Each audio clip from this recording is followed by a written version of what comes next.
Chapter 126. On the 6th day after entering the dragon-seeking forest, they finally found a second fire-type spirit beast that was over 4,000 years old. It was a 4,200 years old flaming ironback bear. Roar! The flaming ironback bear stood at the bottom of the cliff and roared, but it did not initiate an attack.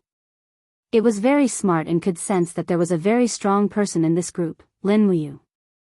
It could not see through this person's strength. Master. Wei Chou was eager to give it a try and said, "Let us handle this spirit beast.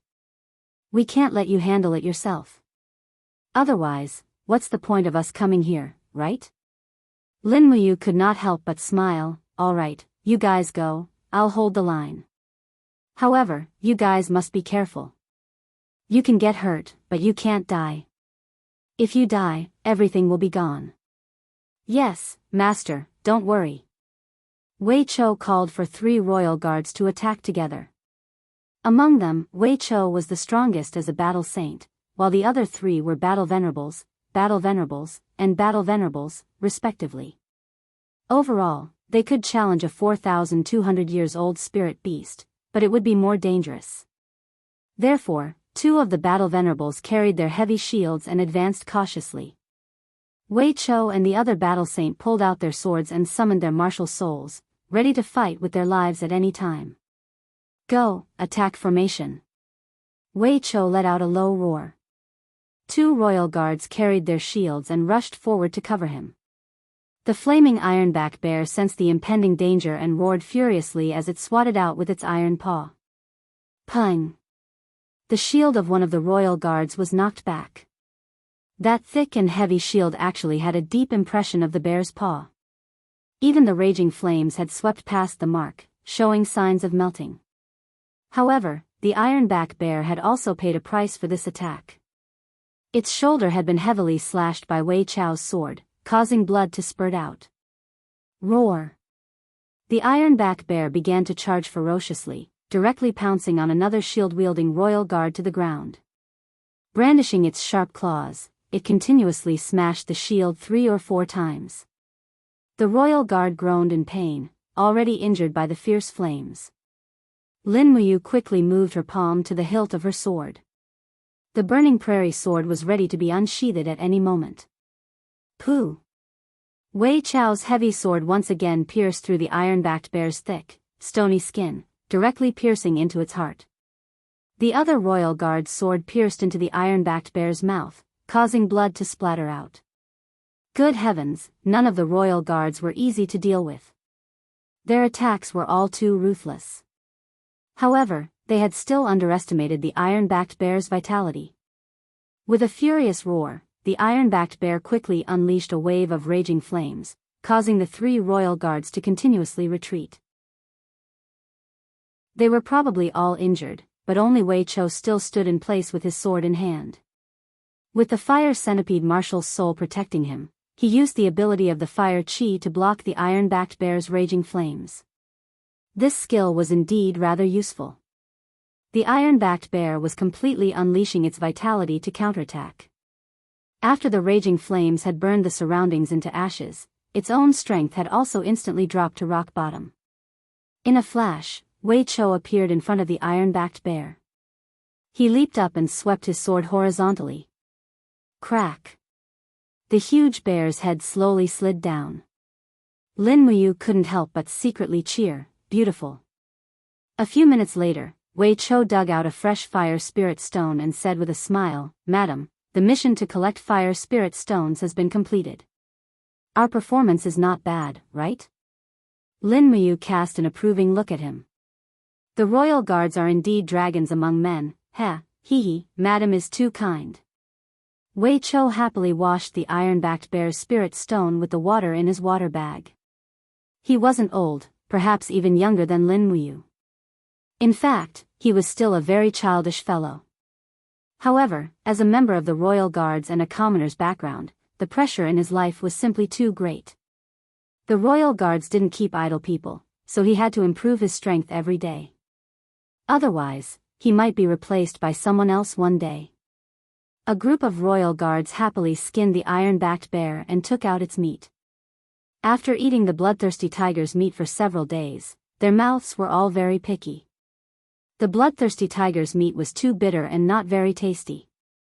On the other hand, although the iron-backed bear's meat was coarse, it was very resistant to hunger. Many people in the army liked to eat bear meat to fill their stomachs, but the iron-backed bear was very rare. The people of the Spirit Fire Division carried bags of bear meat and hung them on the sides of the warhorses. Lin Muyu mounted her horse and looked around. She discovered that everything here had withered.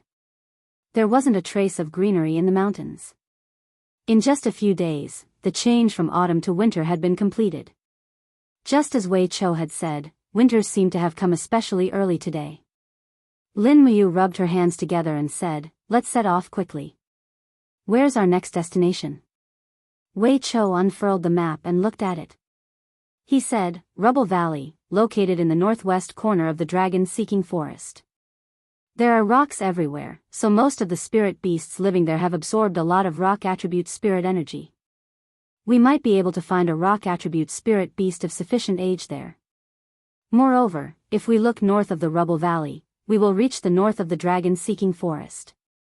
It is said that a golden-scaled beast has appeared there." Got it. Let's go. Yes. Lin Muyu spurred the warhorse forward slowly. At this moment, snowflakes suddenly floated in the air. He looked up in surprise and said, "It's snowing so soon," Wei Chou said with a smile. "It's definitely going to be a cold winter this year." The snow was getting heavier and heavier. Soon, the ground of the forest was covered with a layer of frost. Lin Muyu was still riding through the mountains. Snowflakes fell on the shoulder armor of his pure white temple battle robe and did not melt for a long time. The weather was getting colder and colder, causing him to shiver uncontrollably. He turned to look in the direction of Lanyan City. Suddenly, his heart skipped a beat and he couldn't help but say, "I wonder if it's snowing in Lanyan City." His longing seemed to be able to pass through thousands of miles of snow to reach his beloved.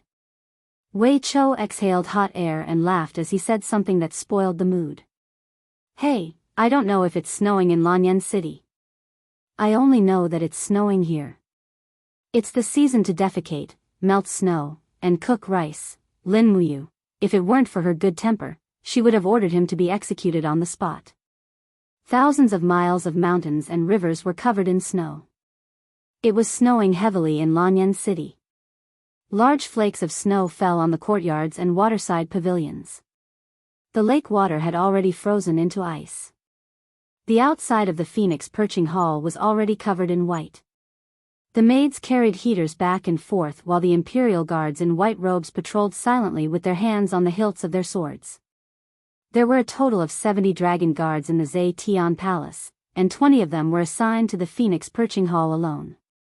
It was clear how much importance Qin Jin placed on the little princess. The main doors of the Phoenix Perching Hall were open. The cold wind blew in continuously, causing the flames in the heaters to sway. A delicious and tender deer leg was being roasted on top of the heaters. An attendant was carefully shaking the venison and sprinkling seasonings on it. Meanwhile, Qin Yin and Tang Xiaoxi were sitting on either side of the heaters. The two of them looked at the falling snow together, as if their minds were no longer on the delicious food in front of them. "I wonder if it's snowing in the dragon-seeking forest," Qin Yin suddenly said. Tang Xiaoxi had wanted to say this a long time ago, but she was too embarrassed to say it. Hearing Qin Yin's words, she pouted and said, "I wonder if Mu brought a coat." Qin Yin giggled. "I wonder if Ayu knows that both of us are thinking about him." Tang Xiaoxi also laughed. "Xiao Yin, do you like Mu too?" "Yes." Qin Yin blushed. "But I can't say that it's that kind of like." "What about you, Xiaoxi?" Tang Xiaoxi blinked and continued to look at the sea of snow outside. I actually don't know what is like or what is love. I just feel that when Mu is by my side, I am very happy. When he speaks, I smile. No matter what he does, I feel that he seems to glow." "Xiao Yin, does this count as liking?" Qin Yinxua moved her red lips and said, "I guess so." "What about you?" Tang Xiaoxi sat closer and put her palm on Qin Yin's leg for warmth. She smiled and said, "How does Xiao Yin like Mu?" Qin Yin was startled. A trace of sadness flashed through her eyes. She lowered her head and said, "So what if I like him or not? I am the heir of the family. Who I will marry is already decided by the heavens.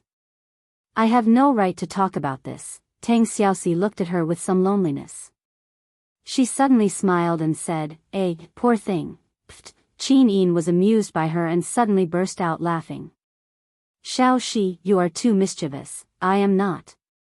The attendant at the side looked at the two peerless beauties talking about their best friend. However, he remained calm and did not act impulsively. He was calm because he knew that these two beauties were of noble status and were not people he could associate with. He was not impulsive because his lower body was no longer masculine. It had long been cut off, so he could not act impulsively at all. However, the servant still said, "Your Highness, Princess, this deer leg is already roasted. The General Lin Muyu you mentioned is now a centurion of the Eagle Guards.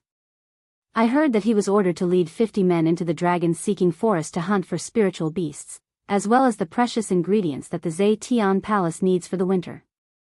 Perhaps the deer leg you ate was hunted by him? So, don't waste the good times. Quickly eat more." Qin Yin glanced at the attendant and suddenly felt that this eunuch was quite good at chatting. In an instant, she felt that this deer leg was glowing. She instantly blushed. Could this be what Tang Xiaoxi meant when she said that he would glow when he liked someone? As they ate the delicious roasted venison and drank the warm grape wine, Tang Xiaoxi suddenly looked up and said, "Oh right, Xiao Yin, how long has it been since you went to Sister Jinxiang to learn the Guqin?" "It has been a long time." Qin Yin said, "Ever since the relationship between the Divine Cathedral and the Divine Marquis residence became tense, Sister Jinxiang has not entered the palace, so I have not had the chance to learn from her. I am afraid that even if you could meet her, she would not have the time to learn from you." "Why?" Qin Yin's beautiful eyes widened. Tang Xiaoxi giggled. "Because Sister Jinxiang is now deeply in love with Lord Chu Huayin." "Ah?" Qin Yin opened her small mouth and smiled. "Lord Chu Huayin. Isn't that Yu Huayin's sworn brother?" "Yes." Tang Xiaoxi pouted and said, "That is why I did not go to look for her. How can I disturb her happiness, right?" Qin Yin giggled. "That is true, but I do not know when Yu Huayin will return." "Yes." Chapter 127. On the 11th day of entering the dragon-seeking forest, the team slowly entered the Valley of Rubble. The snow was still falling as if it would never end. Rustle, rustle, Lin Muyu brushed the snow off her shoulders and pulled on the reins to speed up the warhorse. Wei Chou followed closely and said, "Milord, we must be careful. The snow has covered everything in the mountain, and many stone attribute spirit beasts are also buried under the snow. If we're not careful, we might step into a trap." "Got it." Lin Muyu wasn't worried at all because he had the spirit pulse art. When his spiritual sense pulsed, almost any energy fluctuation within 3 miles couldn't escape his senses. This was something even a sacred realm expert couldn't compare to. Suddenly, he looked towards the north and said, "Be careful, there's a spirit beast there, and it's very strong." "Yes." Everyone was solemn. After turning around a mountain, they saw a giant elephant standing at the foot of a rocky peak. It was about 5 meters tall and had a huge body. It didn't move at all, and the surface of its skin was almost the same as the stone. "It's a stone elephant," Wei Chou said in a low voice. "A 4,800-year-old stone elephant, milord, seems to be hibernating. Do we need to kill it?" "It shouldn't be difficult to kill it now. We're too lucky to encounter a hibernating high-rank spirit beast so easily." "No." Lin Muyu shook her head and said, "Spirit beasts are also living creatures. When we don't need them, let's not kill too much. Let's continue forward. We need to kill rock-type spirit beasts above 5,000 years old." "Yes, milord." The group of Imperial Guards couldn't help but look at Lin Muyu with more respect. In this shattered cauldron continent, the strong were respected, and the weak had no dignity to speak of. In their opinion, the fate of the weak was to be fish on the chopping block. Lin Muyu was the strongest among this group of imperial guards, yet she still had kindness in her heart. They didn't dare to laugh at Lin Muyu because Lin Muyu was much stronger than them. By noon, they had traversed half of the Valley of Rubble and encountered more than a dozen spirit beasts. However, none of them were of the stone element and above 5,000 years old. Lin Muyu was not in a hurry. She sat on the horseback and cultivated the dragon forging bone remnant scroll, not wasting any time. At this moment, his spiritual sense suddenly fluctuated. It had appeared. He suddenly raised his head and said with a smile, "The thing we're looking for is here, and it came to us by itself." What? Wei Chou and the others were shocked. "Defensive formation, hurry up!" Lin Muyu shouted in a low voice. The group dismounted one after another and protected the warhorses in the center. The Imperial Guards raised their shields and formed a circle. In less than 2 minutes, the howls of wolves could be heard from afar. At least 20+ huge gray wolves charged down from the mountain ridge in the distance. From afar, they looked very imposing. Wei Chou narrowed his eyes and said, "It's the rock spot wolves, at least 20 of them. My God, what kind of luck do we have? Not only are the rock spot wolves fast and agile, their fur is also very thick. They're even harder to deal with than the swift wolves.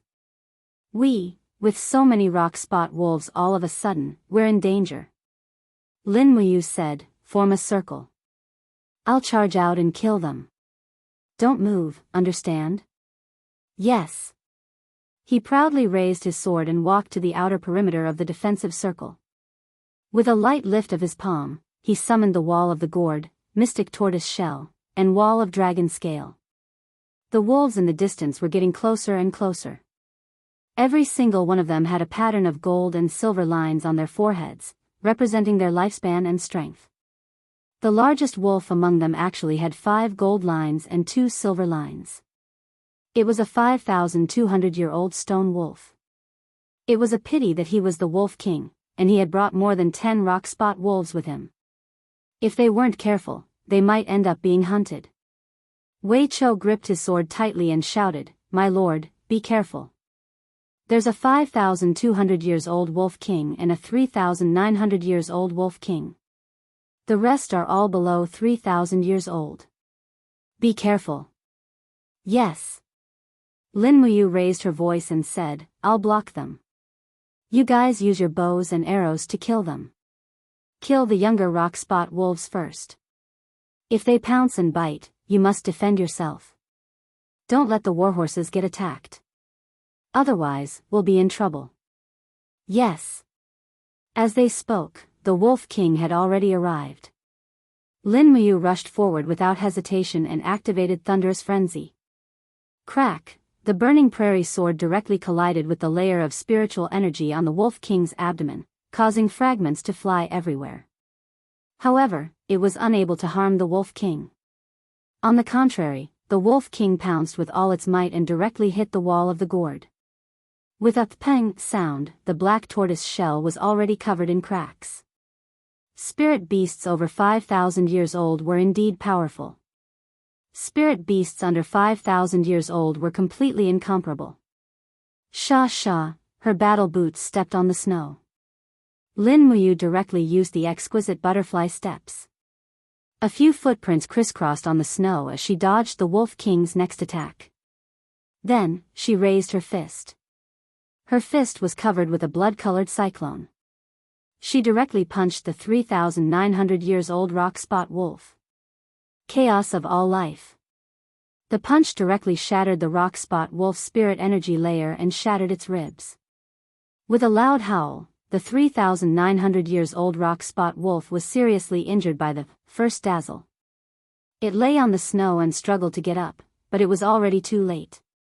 Lin Muyu's intention was very simple. She wanted to use her strength to restrain the Wolf King and then quickly finish off the second 3,900 years old rock spot wolf. Clearly, she had achieved her goal. The Wolf King roared and pounced over again. At the same time, it summoned the other 3 over 2,000 years old rock spot wolves to surround and attack her, forming a 4 versus 1 attack. Lin Muyu gripped the burning prairie sword tightly. The walls of the bottle gourd covered her body to protect herself. Sharp arrows whizzed past her, killing or injuring the rock spot wolves one after another. Of course, there were even more rock spot wolves that pounced on the shield wall and opened their mouths to bite the shoulder armor of the royal guards. The sound of howling and tearing filled the air. Swoosh! The long sword swept horizontally and directly chopped off the front leg of a 2,100-year-old rock spot wolf. However, in this fleeting moment, the mystic tortoise shell had already been torn apart. What followed next was the dragon's scale wall. The Wolf King crazily bit down with its sharp claws and ferocious mouth. In the blink of an eye, even the dragon's scale wall was torn apart. At this moment, Lin Muyu had also finished off the other 3 rock spot wolves. He suddenly turned around and smelled a fishy smell. The Wolf King's claws had landed on his chest, and a mighty force pushed him to the snow. Oh no! He was secretly shocked and hurriedly raised his left arm. The effects of the stoneskin potion were still in effect, and he could only hope that he could withstand the attack. Pooh! Fresh blood splattered. He had overestimated the effects of the potion, and his left wrist was directly penetrated by the Wolf King's fangs. A heart-wrenching pain spread through his body. He was already injured. An indescribable anger surged in his heart. This beast actually dared to be so impudent? A vigorous force instantly surged into his right arm. In the next moment, his fist was surrounded by the life constellation. The mighty fist directly landed on the Wolf King's neck. 3 luminaries calamity. Kacha! The Wolf King howled in pain as it retreated. Its neck had been struck by the 3rd luminaries, and it seemed to have fractured its bones. However, the Wolf King's vitality was too tenacious. It staggered back to its feet and looked like it was going to continue pouncing. Lin Muyu did not give in at all. She raised her left fist that was dripping with blood and threw another mighty punch. 1 luminary's calamity. Bang! After a heavy blow, the Wolf King became obedient this time. It howled in pain and retreated. In for a penny, in for a pound, in for a pound. Lin Muyu lightly raised her palm, and numerous gourd vines rose from the snow, binding the Wolf King tightly. Flames condensed in her palm, and she used the fire sword to activate the dragon flame spiral break. Pooh! Fresh blood splattered everywhere. Almost half of the Wolf King's body was blasted into pieces. No matter how strong its vitality was, it could no longer struggle. With a miserable howl, its soul passed away. Looking behind him, the remaining rock spot wolves had almost all been killed by Wei Chou and the other royal guards. There were at least 40 rock spot wolf corpses lying outside the defensive perimeter. It was more than what he had imagined. It was practically a wolf family. My lady, are you injured? Wei Chou hurriedly said. Lin Muyu had already taken out some healing medicine and poured it onto the wound on her wrist. She tore off a piece of white cloth from the end of her battle robe and wrapped it up. She slowly sat down on a snow-covered rock and said while breathing heavily, "I'm fine." How are everyone's injuries? Wei Chou said, 1 seriously injured and 7 lightly injured. These rock spot wolves are too hateful, they are everywhere. Lin Muyu walked over to take a look and found that a royal guard's shoulder was almost torn apart by the rock spot wolves. His armor was completely shattered. She took out 2 bottles of healing medicine and poured it on him.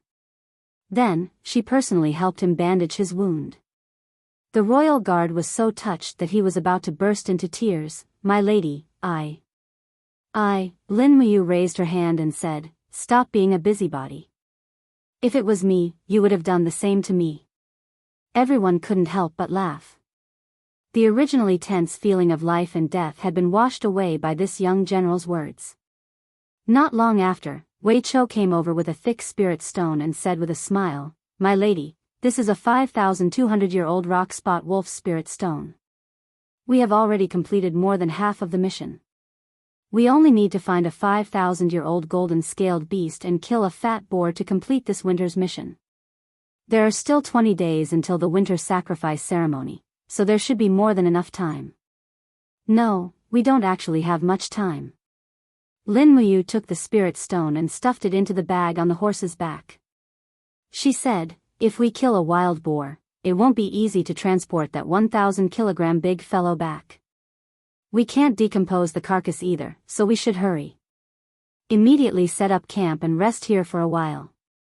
After eating lunch, we will continue to the north to find the golden-scaled beast. Yes, my lady. Wei Chao's face was full of joy. He had probably never carried out a mission so smoothly before, nor had he been so passionate.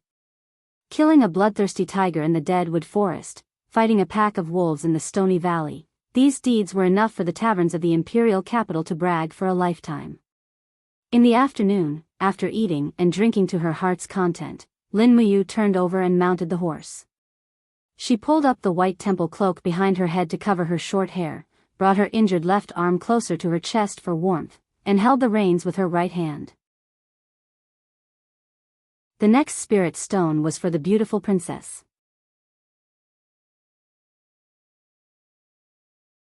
Chapter 128. Snow was flying everywhere, and the wind was like a knife scraping on the skin. The temperature in the north of the dragon forest was completely different from that in the south. For days passed in the blink of an eye. Lin Muyu and the others had been in the dragon forest for half a month, but they still hadn't found the golden-scaled beast. Master. Wei Chou took a breath and warmed his palms. He looked up at the falling snow and said, at this rate, the snow will seal the mountain in a week at most. If we can't find the golden-scaled beast, I'm afraid we can only spend the winter in the dragon forest. Yes. Lin Muyu continued to ride forward and didn't respond to Wei Chou's words. Instead, she turned around and asked, is there enough fodder for the horses? An imperial guard said respectfully, there's enough for 3 days. Lin Muyu frowned and said, continue the march. It was almost dusk, and the snow still didn't stop. The team slowly entered a gourd-shaped valley. Wei Chou couldn't help but smile. Master, your martial soul is the Green Gourd. This is the Gourd Valley on the map. Maybe it's our blessed land. Lin Muyu nodded and smiled. The spiritual pulse technique continued to extend to its maximum range. Not long after entering the valley, there was indeed a trace of energy pulsation, and this time the range of the fluctuation was very strong. Lin Muyu immediately raised her palm and said, be careful, there's a spirit beast approaching quickly. It's very strong. Be on guard. Everyone turned over and dismounted, holding their swords and sabers. Many people pulled their longbows with trembling hands. Maybe it was because the weather was too cold, but the bow made a squeaking sound when it was pulled taut, as if it would break at any time. It's coming. Wei Chou's face turned cold. It was when night fell. There was a beast roar from the other side of the valley, followed by a golden light soaring into the sky. This made Wei Chou couldn't help but show a happy expression. Master, it's the golden-scaled beast. The golden-scaled beast was an exotic beast that could devour and release light energy. It was also one of the rare light-type spirit beasts. Lin Muyu remained seated on her warhorse with her sword in hand. She did not move at all. As far as her eyes could see, a ferocious beast covered in golden scales trod through the snow. Its head was like that of a ferocious tiger, but its body was like that of a cheetah. It let out a low growl as its blood-red eyes stared fixedly at Lin Muyu and the others. 4 golden and 8 silver lines flashed on its head. Damn it. Wei Chou couldn't help but curse, it's actually a 4,800-year-old golden-scaled beast. My lord, are we going to kill it? I'm afraid we have no choice but to kill them. Lin Muyu dismounted and said, this golden-scaled beast is here to hunt. Even if we don't kill it, it will attack us. Don't be polite, shoot. Yes. A group of Imperial Guards shot arrows one after another. The arrows of the Imperial Guards could be said to be fast, accurate, and ruthless. Nearly half of the arrows hit the body of the golden-scaled beast. However, the golden light flickered endlessly. The skin of the golden-scaled beast seemed to have some kind of shield, blocking all the arrows. Can't shoot through, what should we do? Wei Chou was stunned. Continue to shoot. Lin Muyu said lightly, the light energy condensed shield needs to consume energy. Continue to shoot, arrows will consume its energy. Don't stop until it takes the initiative to pounce. Yes. The arrows continued. Lin Muyu also touched her waist, and the magic noise blade was already in her hand. She quickly threw it out, and the magic noise blade returned to attack the golden-scaled beast. Not only that, Lin Muyu opened her palm, and lightning flashed. She controlled the Liao Yuan sword with the thunder sword to attack. Bang! When the magic noise blade was agitated, the golden-scaled beast finally roared and suddenly rushed over. It raised its claws, which condensed into a golden light. The light's spiritual power was endless, and with a whoosh, a light energy claw attack was launched. Lin Muyu hurriedly took a few steps in front of Wei Chou and others. She opened her palm, and the black tortoise shell and dragon scale wall were quickly blessed. The wall of the gourd was also opened to the maximum, pushing the snow on the ground forward. With a loud noise, it actually resisted the attack of the golden-scaled beast. However, from the strength of the attack, the golden-scaled beast did consume most of its strength in defense. Roar! The golden-scaled beast opened its bloody mouth and pounced on the culprit. Its mouth spewed out a scorching and stinky breath. Its throat began to swell, and rays of golden light penetrated through its fur. The light energy in its mouth became more and more intense, as if it was about to spit out a mouthful of light explosive energy. Lin Muyu naturally wouldn't let it succeed. In a flash, she arrived below the golden-scaled beast. She crossed her right arm, and blood-colored energy lingered. Chaos of all lives. Pung! A heavy punch landed on the lower jaw of the golden-scaled beast, abruptly killing its light attack.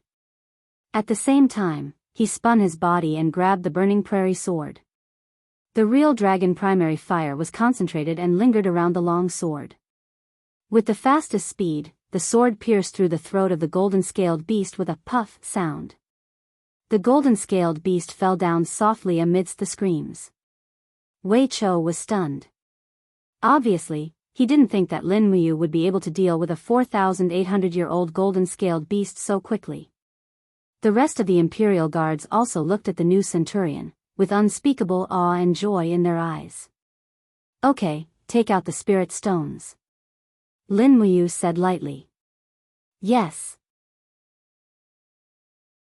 Wei Chou took out a dagger, walked forward and lifted the head of the golden-scaled beast, dug out the spirit stones, and said with a smile, Madam, the fur of the golden-scaled beast is a good material. How about, we spend a little time and peel off the fur of this golden-scaled beast? Yes. Lin Muyu nodded, and said, Hurry up, the second golden-scaled beast will be here soon. Why? Wei Chou was shocked. Lin Muyu smiled slightly, and said, Because the living habit of the golden-scaled beast is to live with a male and a female. The one in front of us is a female beast. If it forages for too long and doesn't return, the male beast will naturally follow its scent and find it. The male beast must be very strong, so you have to be quick. Don't let the male beast see you peel off the skin of the female beast. That would be too inhumane. Wei Chou couldn't help but laugh. Yes, madam. I will speed up. So, Wei Chou peeled off the skin, and another Imperial Guard sat on the side and began to refine the beast spirit of the 4,800-year-old golden-scaled beast. Although he practiced the law of fire, and the golden-scaled beast practiced the law of light, he was not picky about food. The spirit of a beast with a long lifespan was very rare, and it was even more difficult to find one that matched the attribute. So even such a beast spirit made him ecstatic. Lin Muyu then ordered to set up camp. There was snow everywhere in the Gourd Valley, so they could only sweep away the snow and set up tents on the slightly dry grass. The soldiers of the Spirit Fire Department found some dead wood and set up 7 or 8 bonfires. They took out the bare meat from the horses and began to boil the meat soup. Not long after, the smell of meat overflowed. Goo goo, Lin Muyu's stomach growled, and his internal organs were about to rebel, but he knew that there might be no time to eat. In fact, this was indeed the case. Not long after, the pulse of the spirit pulse technique in the distance became more and more intense, and a force that was almost about to crush him was quickly approaching. He quickly pulled out the blade and whispered, "It's coming, come with me." Everyone was solemn.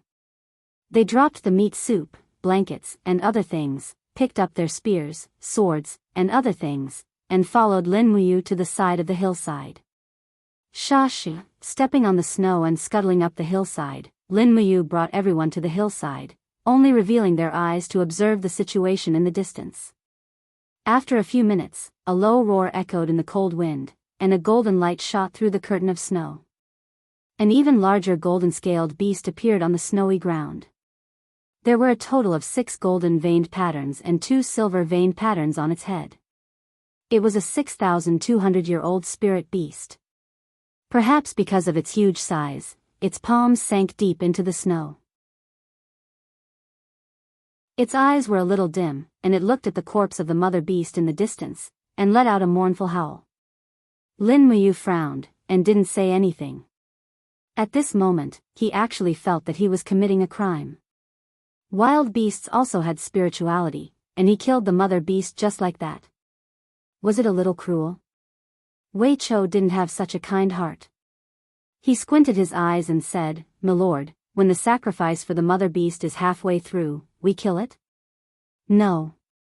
Lin Muyu raised her hand to stop him, and said, "Let me go first, don't be impulsive. This is a 6,200-year-old golden-scaled beast, and its strength is far greater than the ones we met before. Don't act rashly. This golden-scaled beast's light energy can kill you in an instant. I don't want anyone to die on their first mission after becoming an eagle guard." Wei Chou nodded, "Then be careful, milord. And, don't worry." At this moment, the mother beast let out another mournful howl. After sniffing the corpse of the mother beast, it immediately began to growl in a low voice. Its steel needle-like beard trembled up and down, but it cast its gaze on the warhorse at the edge of the tent not far away. In the next moment, it had already pounced over with a low growl, clearly intending to kill the warhorse to vent its anger. Whoosh! The burning prairie sword, wrapped in purple lightning, pierced through the curtain of snow and went straight to the neck of the golden-scaled beast. With a bang, the golden light scattered, and only a part of the golden-scaled beast's light energy shield was blasted off. Lin Muyu jumped up directly from the hillside, grabbed the rebounded burning prairie sword with both hands in the air, and a strong demonic power poured into the long sword. She slashed the sword down in the air. This attack combined the 7 luminaries' Xian energy with the sword technique. 2 luminaries' demonic dance. The blade fell directly on the forehead of the golden-scaled beast, but a strong recoil quickly spread out, and he was shaken away with the sword. It can actually condense battle armor. "Milord, be careful." Wei Chou shouted anxiously on the hillside. Lin Muyu slid far away on the snow, and looked at it from a distance. Sure enough, the skin of this golden-scaled beast was wrapped in a faint white luster, like armor protecting it. Was this the battle armor that Wei Chou mentioned? Transforming qi into battle armor, this was the ability of the second heaven of the heaven realm. How could this golden-scaled beast also condense battle armor?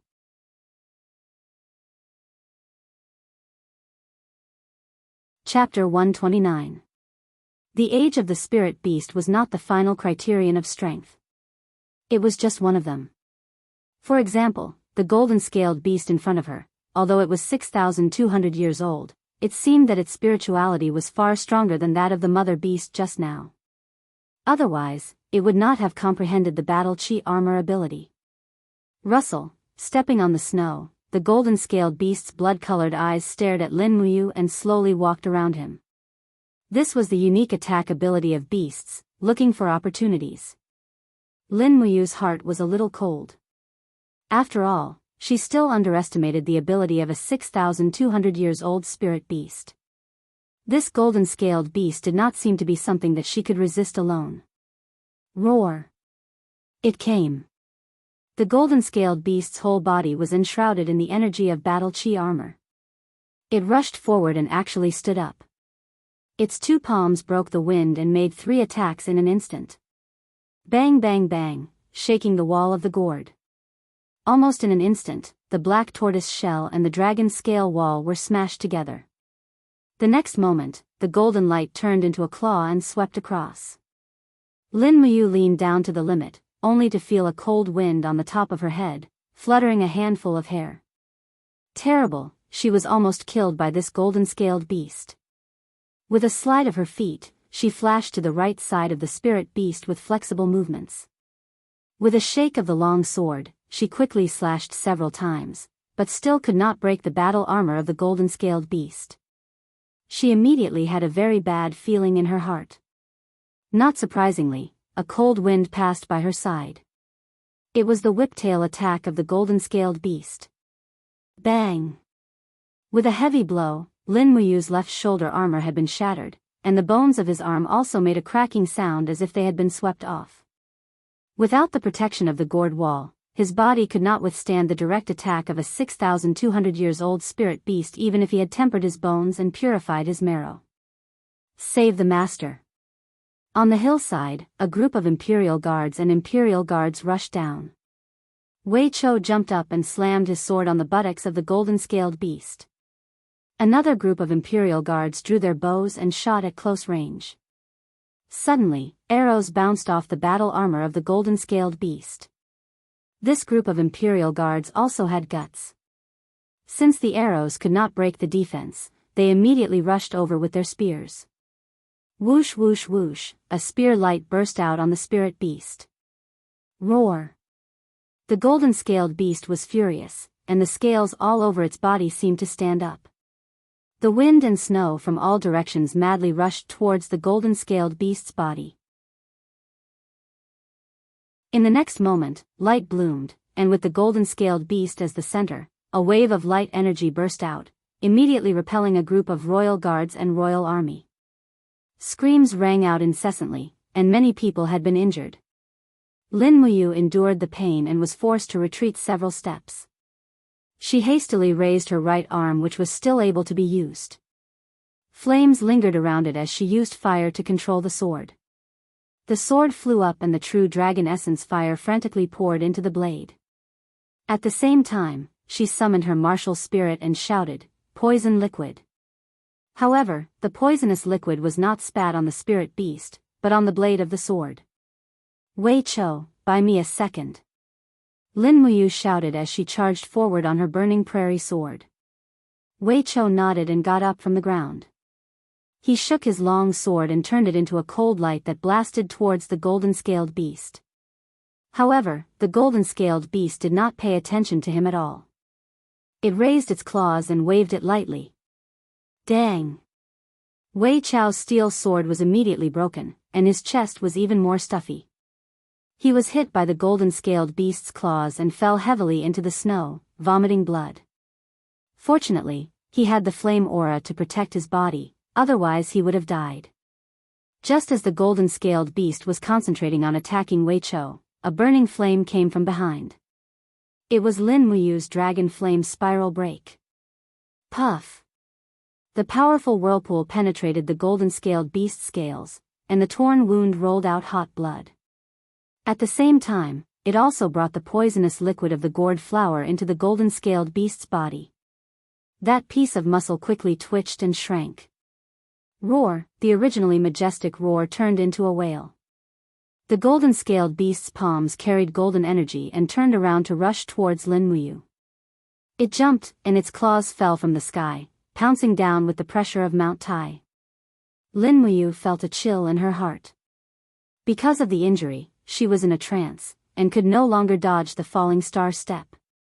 She made up her mind, clenched her teeth, and waved her right arm, summoning the power deep in her body, the fourth element. In an instant, her body felt like it was about to be torn apart. Her mind quickly became scorching hot, as if her whole body was about to be melted by this power. The powerful fourth element was not something his soul could withstand at the moment. Forcefully raising the power would obviously backfire on his body, but he did not care so much. If he did not use the power of the fourth element, he was afraid that his 51-man team would die in the dragon-seeking forest. Around his right fist that was flowing with blood, there were rays of light and shadows of gods and ghosts. They quickly turned into stars, and the power surged out. Even if it was forcefully raised, it was still very amazing. Four-element demons and gods cry. Bang! A punch hit the golden-scaled beast's jaw, and the fist force went straight to its brain. At the same time, the golden-scaled beast's sharp claws also fell on Lin Muyu's chest, and with a crack, the breastplate was split into two, revealing the body that was soaked in blood below. Even copper skin and iron bones could not withstand such an attack. A tearing pain came from his chest, and his body was also sent flying with the impact. The golden-scaled beast fell heavily to the ground, howling angrily. However, under the attack of the four luminaries' demon and god's cry, it was already a deathbed struggle. Hurry up and save the Lord! The injured Wei Chou let out a roar. Suddenly, 9 Imperial guards pulled out their swords and rushed over, surrounding the golden-scaled beast. Pu, the blades of their swords pierced into the body of the golden-scaled beast. Fresh blood gushed out, and the spiritual beast once again let out an anguished wail, completing the last part of its life. Lin Muyu looked up and saw that the golden-scaled beast had died. Only then did she breathe a sigh of relief. Finally, she didn't have to die here. She touched the bottles and jars in the bag on her waist. A few bottles of healing medicine had been shattered. Fortunately, there were still 2 bottles, which was enough. There was also a bottle of muscle replenishing powder, which was used together. This time, even the bones were broken, so it was impossible not to use the muscle replenishing powder. Fortunately, there were still more than a dozen bottles of muscle replenishing powder, which was enough. Fortunately, there was also the muscle replenishing powder, otherwise, the speed of recovery would be horribly slow. Moreover, the heavy snow was about to seal the mountain, and the weather was freezing. Healing the wounds was also a problem. Without the muscle replenishing powder, it was easy for pus to form or malignant frostbite. Wei Chou handed over a warm golden-scaled beast spirit stone, but his eyes fell on Lin Muyu's terrible wounds. He couldn't help but say with a trembling voice, "My lord, you are the commander of the Imperial Guards. There is no need to use your flesh and blood to fight this 6,200 years old spirit beast. Moreover, Her Highness Yin and Princess Xi are so important people, you really shouldn't do this." Lin Muyu glanced at him and smiled. "If I didn't go, many people were destined to be killed by the golden-scaled beast." "So what?" Wei Chou said, "From the moment we joined the Imperial Guards, we have already made up our minds to be loyal to the Empire. If we can use our lives in exchange for a golden-scaled beast spirit stone to improve Her Highness Yin's cultivation, then it is worth it. But my lord, you have suffered such a serious injury." "Wei Chou," Lin Muyu said seriously, "do you think my injury is more important, or the lives of the Imperial Guards?" That is a life. "I would rather suffer a serious injury than let one of the Imperial Guards die," Lin Muyu said with a sigh. Wei Chou's eyes were deep, and he stood silently at the side. The white robe behind Lin Muyu had been dyed half red, but he didn't make a sound from beginning to end. After treating all the wounds, he changed into a new temple battle robe and put it on. He was full of energy, as if he had never been injured. Of course, only he knew how painful it was. It seemed that he had been like this since he was young. Lin Muyu deeply understood that as a man, if he didn't bear the pain, who else could he rely on? Many of the Imperial Guards were injured, so they went to skin the golden-scaled beasts. The skin of the golden-scaled beasts could be used to make leather armor or robes, and the scales in the middle of the body could be crushed and used to make medicine. It was said that it was very effective in treating colds. As for the exact effect, no one knew. In any case, Lin Muyu knew nothing. He was well versed in alchemy, and in the medical field of the human body, his attainments were probably far below Chu Yao's. Thinking of this, he covered his wound and couldn't help but miss his sister, Chu Yao. As he thought about it, the broken bone in his left arm felt an indescribable pain. He hurriedly circulated his do chi throughout his body, and used the power of the forging dragon bone scroll to speed up the healing of the broken bone. This kind of pain was indescribable, and in the blink of an eye, his forehead was covered with cold sweat. Wei Chou could only clench his fists, but there was nothing he could do. The dinner could be considered to be sumptuous. There was grouper wolf soup, the heart of the golden-scaled beast, and some wild vegetables. It was very refreshing to eat. Because most of the soldiers were injured, they all rested on the spot and would leave the next day. This night, Lin Muyu spent it in pain and suffering. Only until the wee hours of the morning did he feel a slight itch from the broken bone in his arm. Under the magical effect of the bone muscle replenishing powder, the bone had already begun to regenerate and fuse. However, his left arm still couldn't use much strength, and was just hanging at the side. The splint was made from the cold spear shaft, and was so simple that it was somewhat ridiculous. Fortunately, his blood had already been tempered into the true dragon's blood.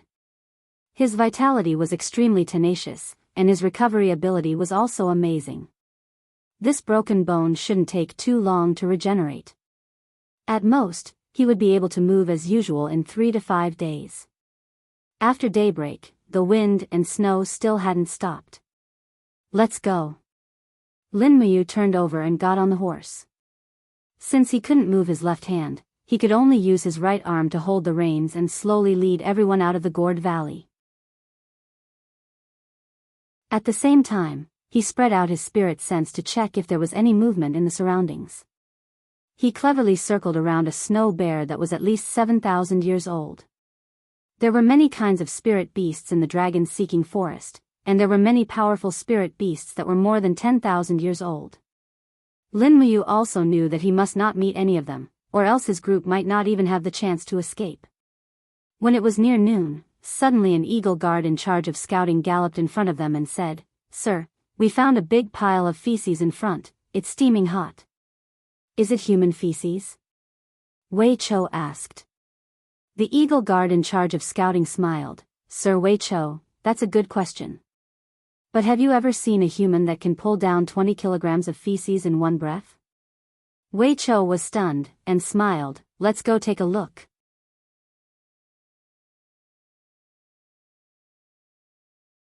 Chapter 130. A pile of steaming hot feces fell onto the snowy ground. It had a diameter of 1 meter and was still emitting steam. It quickly melted the snow around it and seemed to be full of energy. Lin Muyu, Wei Chou, and the other royal guards observed it for a long time. Wei Chou muttered, "The color and smell of the feces should be that of a wild boar. A wild boar that can poop out such a big pile can't be small. Moreover, it probably went out to look for food and didn't walk too fast. We just need to follow the smell and footprints to find it." As he spoke, Wei Chou sniffed his nose. He really didn't expect this brat to have this kind of skill. Lin Muyu laughed and said, "All right, Wei Chou, lead the way, let's go quickly." "Yes." The group followed Wei Chou and quickly entered the sea of snow to search. They didn't even walk half a mile before they heard a hoo-hoo sound in front of them. They saw a huge creature digging its way through the snow and then devouring the wild grass buried under the snow. It looked very funny with its butt sticking out, but its body was definitely huge and looked like a small mountain. "Wow," Wei Chou beamed with joy, and said, "Let's not talk about 1,000 jin for this wild boar. Looking at its size, it should be at least 5,000 jin, right? It's almost a spirit." It was indeed a spirit. There were 2 golden lines on the head of this wild boar. It was a 2,000-year-old wild boar. A boar that could live for so long must have had enough to eat for many meals. In an instant, Lin Muyu thought of the wild boar that her father took her to eat when she was young. It was firm and tasty, far better than reared pork. She suddenly felt that this 2,000-year-old wild boar in front of her was actually very cute. Wei Chou raised his hand and smiled as he ordered, "Surround it and block the path of this wild boar. Everyone be careful, don't use arrows or weapons to attack because this boar will be used for the winter sacrifice ceremony. The carcass cannot be damaged and must be knocked unconscious. Do you understand?" A group of royal guards whistled as they rode their horses forward. Wei Chou raised his longsword and rushed forward. He was the one in charge of the hunting mission this time.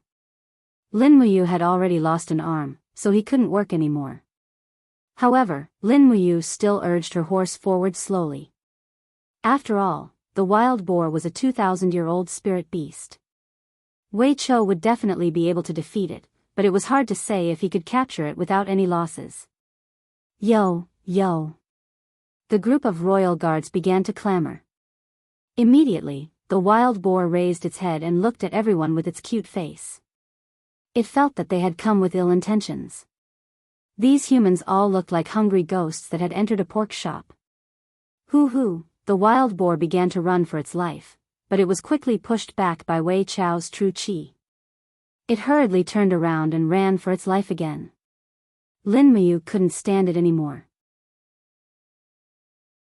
She raised her hand and a gourd vine suddenly broke out of the snow and tied up the wild boar tightly. She waved her right fist from afar and demon sound fist flew through the air. After a pang sound, the 2,000-year-old wild boar fell to the ground with a miserable howl. In just an instant, its heart had already been shattered by Lin Muyu's demon sound fist. There was no way it could struggle. It died just like that? Wei Chou was stunned. Oh right, how could it not die after being hit by demon sound fist? Lin Muyu was a little proud, but she tried not to show it. Demon sound fist? Wei Chou was shocked. That's the secret technique of white robe Chu Chu. Yes.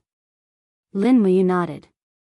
When I was cultivating in Silver Fir City, I learned from Chu for a short period of time. He was the one who personally taught me the demon sound fist. Wei Chou immediately looked at Lin Muyu with not only respect, but also admiration. After all, Chu Chu was one of the few experts on the continent. Although no one knew how many Sacred Realm experts there were in the Shattered Cauldron realm, there were only two who served the Empire. One was Chu Chu, the other was Lei Hong. Of course, there was also Jin Yifan. It was just that these people didn't know that a divine overlord had such a cultivation. Lin Muyu had once studied under Chu Chu. Just this fact alone was enough to make these royal guards respect him. Let me try. Wei Chou walked forward and inserted both of his hands into the snow. Holding the boar's corpse, true qi flowed throughout his body as he growled, "Get up!" Rustle, the snow moved, but the wild boar's carcass didn't move at all. Another imperial guard laughed heartily. Wei Chou, this wild boar is at least 4,000 to 5,000 catties in weight. How can you lift it by yourself? Someone, drag the cart over. One of you will be in charge of shoveling the snow and clearing the path. We're going back to Lanyan City. Yes. Seeing the wild boar being moved onto the cart, Lin Muyu couldn't help but smile. She brushed the snow off her shoulders and felt that this world of ice and snow was a bit more leisurely. At least she didn't have to worry about scheming against each other here, unlike staying in Lanyan City.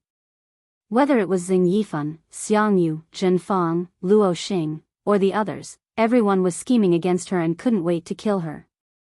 Compared to Lanyan City, Xiaoyao was much more at ease in the dragon-seeking forest. However, there were Qin Yin, Tang Xiaoxi, Chu Yao, Feng Jixing, Qin Yan, Chu Huaying, and Zhang Wei in Lanyan City, but there were no close friends in the dragon-seeking forest. This was probably the reason why life was not as good as 8 or 9 out of 10. Although the wheels of the cart were big, the mountainous terrain was too rugged. There were many places where it couldn't be dragged over, so they could only be carried by manpower. A wild boar that weighed 5,000 catties was not easy to carry. 5 royal guards and 15 royal guards, a total of 20 people, barely managed to lift it. Along the way, they broke countless crossbars. The speed of the return journey wasn't fast. A 4-day journey on horseback took nearly half a month. Fortunately, they were still able to make it in time for the winter sacrifice ceremony. On the 6th day after being injured, Lin Muyu's arm was back to normal. He used the spirit pulse technique to look inside his body and found that the bones had completely healed and were no different from before. As a result, he was itching to carry the wild boar with the royal guards. Fortunately, the snow hadn't stopped yet, so the wild boar's carcass wouldn't stink. However, under Wei Chao's suggestion, they still emptied the wild boar's innards. On the way back to Lanyan City, it would probably be air-dried into a giant piece of cured meat. When they were about 200 miles away from the capital, the snow finally stopped. The sky cleared up, and the sun shone on a group of tired people. Lin Muyu urged his horse forward, escorting the cart behind him. "Sir, we will reach Lanyan City in a day's time." Wei Chou said joyfully, "It should be the first time in the history of the Eagle Nest Camp that we have completed all the patrolling missions in one go. I wonder how happy the commander will be." Lin Muyu smiled. "It doesn't matter how happy the commander will be. We don't want to be meritorious, but we want to make no mistakes." "Yes, sir is right." Wei Chou grinned and said, "There must be a lot of people in the Eagle Nest Camp who are laughing at us. They probably won't think that we can complete all the missions in a month." "Yes, that's right." At this moment, suddenly there was a jijia sound in the sky, followed by a white bird flapping its wings and landing directly on Lin Muyu's shoulder. He knew this bird. It was a messenger bird raised by Chu Yao. Its name was Little White. Because there were a few strange spots on its neck, Lin Muyu recognized it. She lifted one of the legs of the messenger bird and took out a piece of paper from the tube. There was a line of beautiful handwriting on it. How did the mission go? When will you be back?" It was signed by Chu Yao, and her handwriting was very beautiful. Wei Chou craned his neck to take a look and said with a smile, "It seems that there is a wonderful person in Lanyan City who is worried about you, sir." Lin Muyu glanced at him. "If you don't want to get beaten up, don't talk so much." Wei Chou smiled and walked away. Lin Muyu wrote on the back of the paper with a burnt branch, "I will be back soon. I will see you in Lanyan City. Lin Muyu." The messenger bird flapped its wings and flew away. This messenger bird had the blood of both Lin Muyu and Chu Yao. It was like the bond between the two of them, and Lin Muyu treasured it very much. A day later, they arrived at Lanyan City when it was almost dusk. However, they couldn't enter the city and had to go to the Eagle Nest Barracks first. On the mountain road, a few Imperial guards were lighting a brazier and adding fuel to it. When Lin Muyu and the others appeared on the mountain road, a winged cavalry warrior immediately galloped up the mountain and shouted, "Sir Lin Muyu's troops have returned to the barracks to submit their orders." As soon as he shouted, a lot of people came to watch the troops that had been out for nearly a month. Lin Muyu's bag was filled with a lot of spirit stones, so they naturally couldn't see it. However, the huge, wild boar on the trailer at the back shocked everyone. Even the experienced Imperial guards had never seen such a huge wild boar. A group of people pointed at it with joy on their faces. After all, if Lin Muyu and the others completed their mission, they wouldn't have to run around and be tired anymore. When they entered the barracks, the commander of the Eagle Nest Barracks, Meng Fong, came out to welcome them. He smiled and cupped his fists. "Sir Lin Muyu, you've worked hard on this trip." Lin Muyu said respectfully, "Fortunately, we didn't fail you. We have brought the things back. I don't know how heavy the wild boar behind us is, but it must be more than 500 kilograms." Meng Fong's eyes were like torches. He laughed and said, "This wild boar will be at least 2,000 kilograms after its internal organs are removed. Even His Majesty will be happy to see such a huge wild boar as an offering. It's just that, have you obtained the required spirit stones?" Everyone understood that it was easy to kill a wild boar, but it wasn't so easy to hunt a spirit beast that was more than 5,000 years old. Even Meng Fong might not be able to complete the task, let alone a team consisting of Lin Muyu and the others.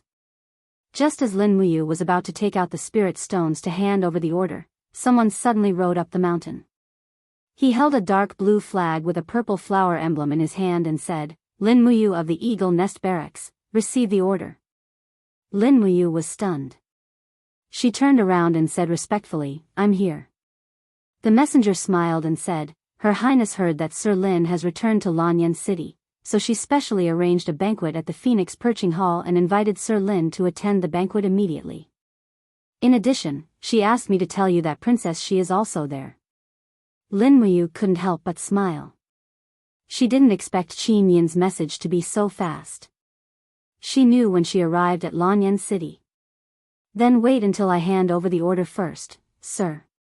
The messenger smiled and said, Her Highness said that she invited you to Zai Tian Hall without stopping.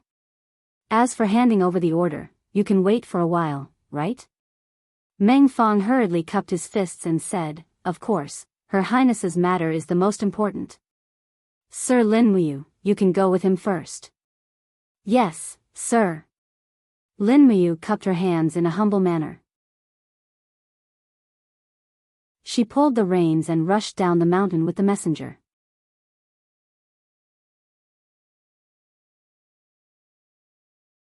Chapter 131.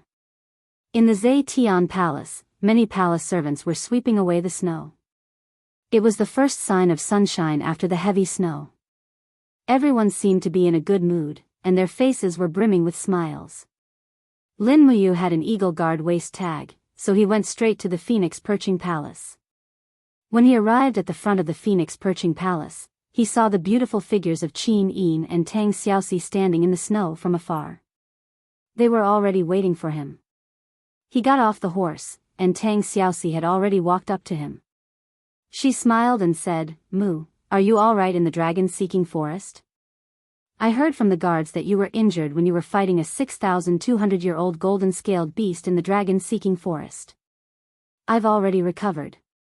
Lin Muyu patted his chest, and said with a smile, A mere spirit beast is not a problem for me. I've already brought the spirit stones back, but they need to be verified by the commander of the Eagle's Nest before they can be delivered to the Zai Tian Palace. As he spoke, he walked over to Qin Yin, and performed a handsome empire's military salute. He said, Greetings, Your Highness. Qin Yin giggled. She walked up to him and held his wrist. She smiled faintly and said, Yu, when did our relationship become so estranged? Why didn't I know? Lin Muyu smiled. I know I was wrong. Well, I was summoned here as soon as I returned to the Eagle's Nest camp. I didn't even have the time to hand in my orders. Is there anything important? Yes. Qin Yi nodded seriously, and said with a smile, Xiaoxi and I have invited you to our meat-fruit feast. Come quickly. You've just returned to Lanyan City, so Xiaoxi and I will hold a feast for you. Such a good thing. Is there anything delicious to eat? You'll know when you come. Thank you, Your Highness. She followed the princess and the princess into Phoenix Perching Hall. Along the way, the palace maids all took a second look at Lin Muyu, who was dressed in the Sacred Hall's battle robes. After all, most of the royal guards were cultivators between the ages of 30 and 50. Many of them were uncles and had decent strength, but they were unbearably rough. They were simply unsightly. It was extremely rare to see a royal guard like Lin Muyu, who was strong but had dashing eyebrows and bright eyes. There were only 3 of them, Feng Jixing, Chu Huaying, and Lin Muyu. Seeing the palace maids smiling at them from afar, Lin Muyu felt uncomfortable all over. He felt like he was being watched like a monkey. Tang Xiaoxi seemed to see through his thoughts. She turned around and walked over gracefully, holding his hand as she followed Qin Yin. In the main hall of Phoenix Perching Hall, waves of fragrance wafted into their nostrils. What came into view were several exquisite gold-threaded silver wooden tables around a stove. There were all kinds of rare fruits on the tables, and the palace maids were roasting a deer leg. The fragrance was alluring. Lin Muyu had been out and about for the past month, and had never had such treatment before. Suddenly, he felt his stomach growl again. Qin Yin smiled slightly. Xiaoxi, you, take a seat. Lin Muyu sat on the ground and cupped his fists respectfully. Thank you, Your Highness. Qin Yin frowned slightly and said with some displeasure, There are only the 3 of us here. You should just call me Xiao Yin. But Lin Muyu didn't dare to overstep his boundaries. But what? Qin Yin retorted. You can call Princess Shi Xiaoxi, but can't you call me Your Highness Xiao Yin? You, in your heart, am I, Qin Yin, really that hard to get close to? Actually, compared to your current respectful attitude, I prefer the attitude you had towards me in the dragon-seeking forest. Do you understand? Lin Muyu was stunned. He thought about his attitude towards Qin Yin in the dragon-seeking forest. He seemed to treat her as an ordinary girl, so he was very relaxed. Now, he was indeed too respectful. He was an unruly fellow, so he smiled and said, "Then I will call you Xiao Yin when there are no outsiders around. But you can't push me out of the Zetian Palace Hall and execute me in front of everyone if you're unhappy one day." Qin Yin burst into laughter. She gracefully lifted the hem of her skirt and performed a beautiful ladylike bow to Lin Muyu. She smiled faintly and said, "I will do as you bid. Please don't be angry, Your Highness." Lin Muyu couldn't help but smile. Qin Yin was actually the same as Tang Xiaoxi. Although she was born in a royal family, she still retained the innocence and purity of a young girl. She didn't have the unruly, cruel, and ruthless temperament of a noble's child. This was really admirable. "Can I eat it now?" He looked at the deer leg, drooling with desire. Qin Yin smiled. "Eat it, eat it. You definitely didn't get to eat these things in the dragon-seeking forest for so many days. Eat more." Lin Muyu raised his hand and pulled out the burning prairie sword to cut the meat, but it gave Qin Yin and Tang Xiaoxi a fright. Tang Xiaoxi didn't know whether to laugh or cry as she took out a table knife from the plate and said, "Idiot Mu, use this. The burning prairie sword is used to kill enemies, not to eat." "Oh. Okay." Lin Muyu put away the burning prairie sword awkwardly, then picked up the table knife and cut a piece of venison. She put it in her mouth and chewed slowly. Immediately, the fresh and delicious taste and the tempting greasy taste entered her throat. This deer leg had been processed many times, and there were countless condiments on it. Obviously, it was not something the meat soup they cooked in the dragon-seeking forest could compare to. Her appetite was great, and she ate 2 large pieces of venison in a row. "Here, this is the freshly warmed Yinhua wine." Tang Xiaoxi poured wine for him. Before the wine entered his throat, he could already smell a faint fragrance. That was the smell of the Yinhua. No wonder the Qin Empire would confer the Yinhua as the empire's symbol. Not only could the Yinhua be used as medicine and food, but it could also be used to make wine.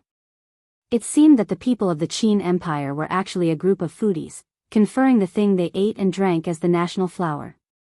Thinking of this, Lin Muyu couldn't help but ask with a smile, "Xiao Yin, the empire conferred the Yinhua as the family symbol. Is it because the Yinhua is very delicious?" "Ah." Qin Yin's beautiful eyes widened, and she smiled helplessly. "It's not what you think. The reason why the Yinhua is the family emblem is because it can be eaten, and it can also be used as medicine to save people. The other reason is that the Yinhua never wilts, and it can even bloom in the cold winter. Therefore, the Qin family has made the Yinhua the family symbol, symbolizing the Qin family's tenacity and unyielding character. We are the rulers of the empire, so we must be able to bear everything and take the welfare of the people as our own responsibility. So that's how it is." Lin Muyu hurriedly cupped her fists and said, "Sorry, my words were a bit profane. Don't be so nervous." Qin Yin smiled, "We are friends, so of course I won't blame you. Besides, it was just a normal conversation, there was no profane. Thank you very much, Xiao Yin." Unknowingly, Lin Muyu once again had a good impression of Qin Yin. If being approachable was her greatest strength, then her words just now had already displayed her wisdom. Every word was sonorous and unquestionable, defending the ruling power of the Qin family. As they were eating, there was suddenly a faint noise coming from afar. Qin Yin frowned and asked, "What's wrong?" A royal guard cupped his fists and said, "Your Highness, it's coming from the Qingyin Palace. It seems like someone is causing trouble there." Qin Yin was stunned. How is that possible? The Qingyin Palace is where Imperial Father reviews memorials. Who dares to cause trouble there? As she said this, Qin Yin looked at Lin Muyu and Tang Xiaoxi. Lin Muyu understood and stood up. Prepare the horse immediately. Your Highness, shall we go and take a look now? Qin Yin nodded. She was the only heir of the family and naturally cared about everything in the Qingyin Palace. After all, the Qingyin Palace was the core of the imperial capital and also the center of the empire. Nothing could go wrong here. Facing the cold wind, Qin Yin wore a deep blue princess cloak, Lin Muyu wore a snow-white holy temple robe, and Tang Xiaoxi wore a red cloak.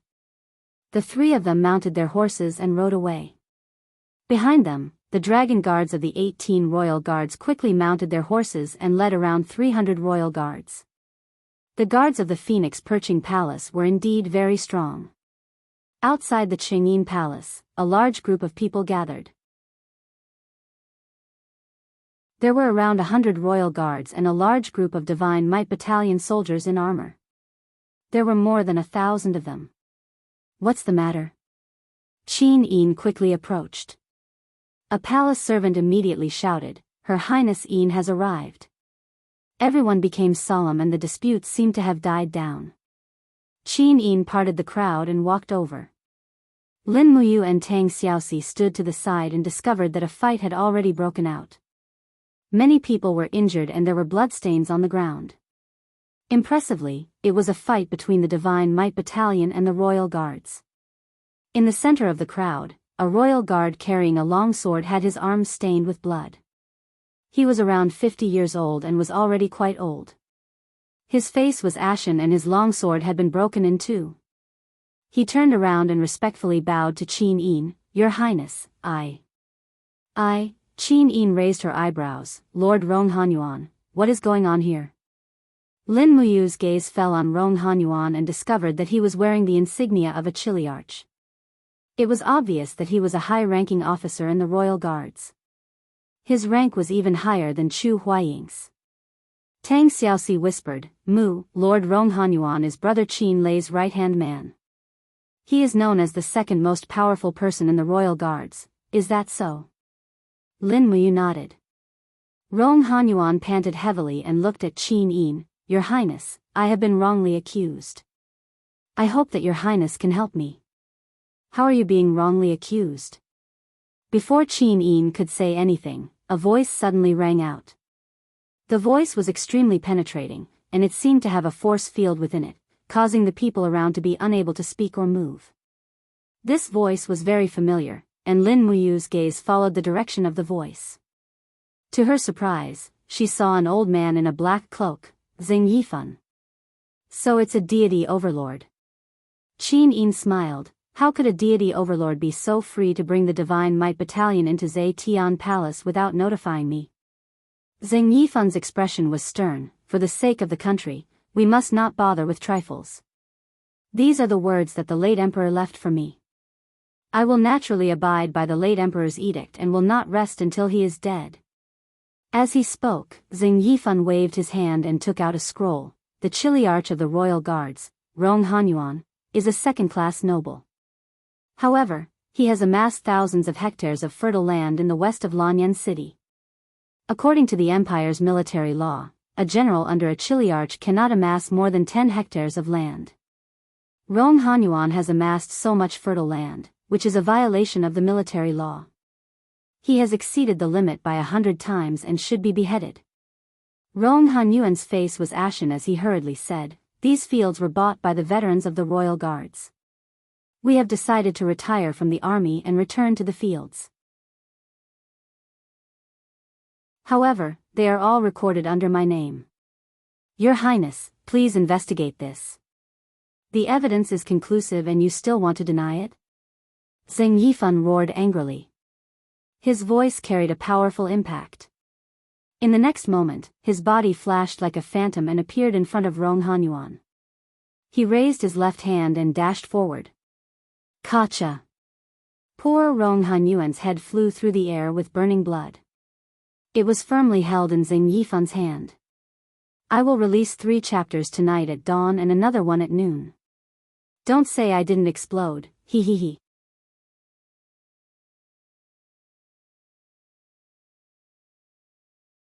Chapter 132. You.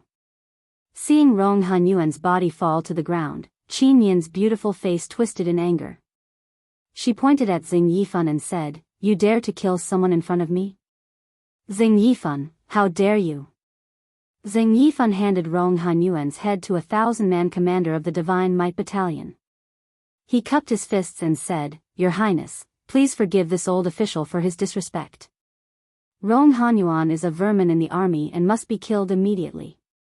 This old official will personally apologize to His Majesty." Whoosh whoosh, Lin Muyu was furious. Her battle chi turned into flames and surrounded her fists. The burning prairie sword on her back also trembled slightly because of its master's anger. It seemed as if it would be unsheathed at any time and kill the enemy. However, Lin Muyu couldn't do anything in the end. He didn't even have a 10% chance of winning against a sanctuary like Xing Yifan. If he really did make a move, he might even implicate Tang Xiaoxi and Qin Yin. After thinking about it, he had no other choice but to regret. He hated himself for not being able to break through Xing Yifan's domain suppression. Otherwise, if he made a move, Rong Hanyuan wouldn't have been beheaded. This meritorious old general of the Imperial Guards was the senior of him, Qin Yan, Chu Huayin and the others. He shouldn't have died like this. At this moment, the sound of hooves could be heard from afar. Qin Lei led a large group of Imperial Guards and rushed over.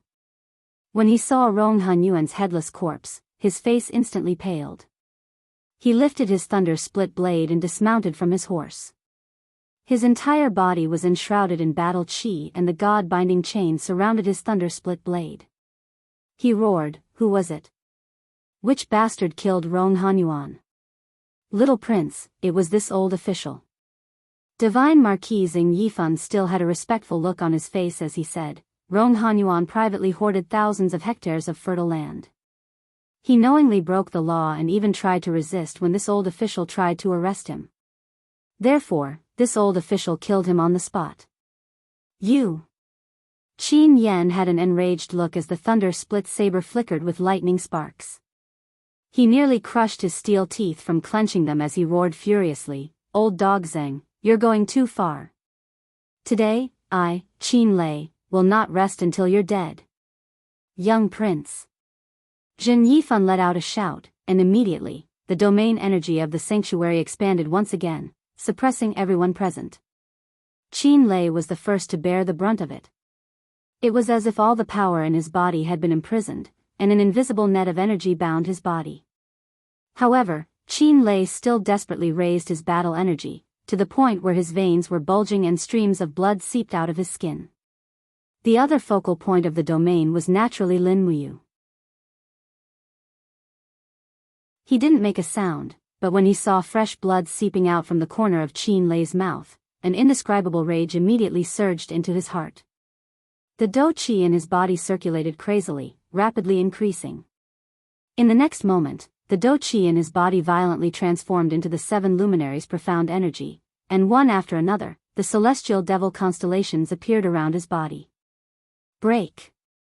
Lin Muyu let out a shout, and immediately, the power of the 4 luminaries demon and god Weep transformed into a strong wind that surged in all directions, forcibly dispersing the domain pressure that Jin Yifan had condensed. It seemed that Jin Yifan had also missed this point. He originally thought that the strongest impact would come from Qin Lei, but he didn't expect that Lin Muyu would actually be able to break his domain with an unknown source of power. Jin Yifan's body trembled, and he swayed slightly. The blood in his body was in turmoil, and he felt rather uncomfortable. He frowned, and thought to himself, where did this brat get such an evil power from? Once Qin Lei left the domain, he raised his long blade and rushed out. He leaped into the air, and suddenly slashed his blade down in front of Jin Yifan. His martial soul surged and exploded, turning everything around him into dust. It was the swift and fierce strike of the lightning split blade technique, for directional wild blade. "Father!" Among the Divine Might Battalion's crowd, Jin Fang raised his sword and rushed over. His battle energy was enshrouded in the long sword, and he hastily blocked Qin Lei's attack, protecting Jin Yifan as he retreated. However, who knew that the remaining force of Qin Lei's blade was far more than that? The blade suddenly rose from the soil, and he shouted, "Lightning split light slash." Clang! Jin Fong was unable to block it. Although he and Qin Lei had the cultivation of the first level of the heaven realm, the disparity between the strength of their martial souls and martial skills was too great. He flew out along with his sword, and landed heavily on the snowy ground. Qin Lei. Jin Yifan's voice was like a sudden clap of thunder.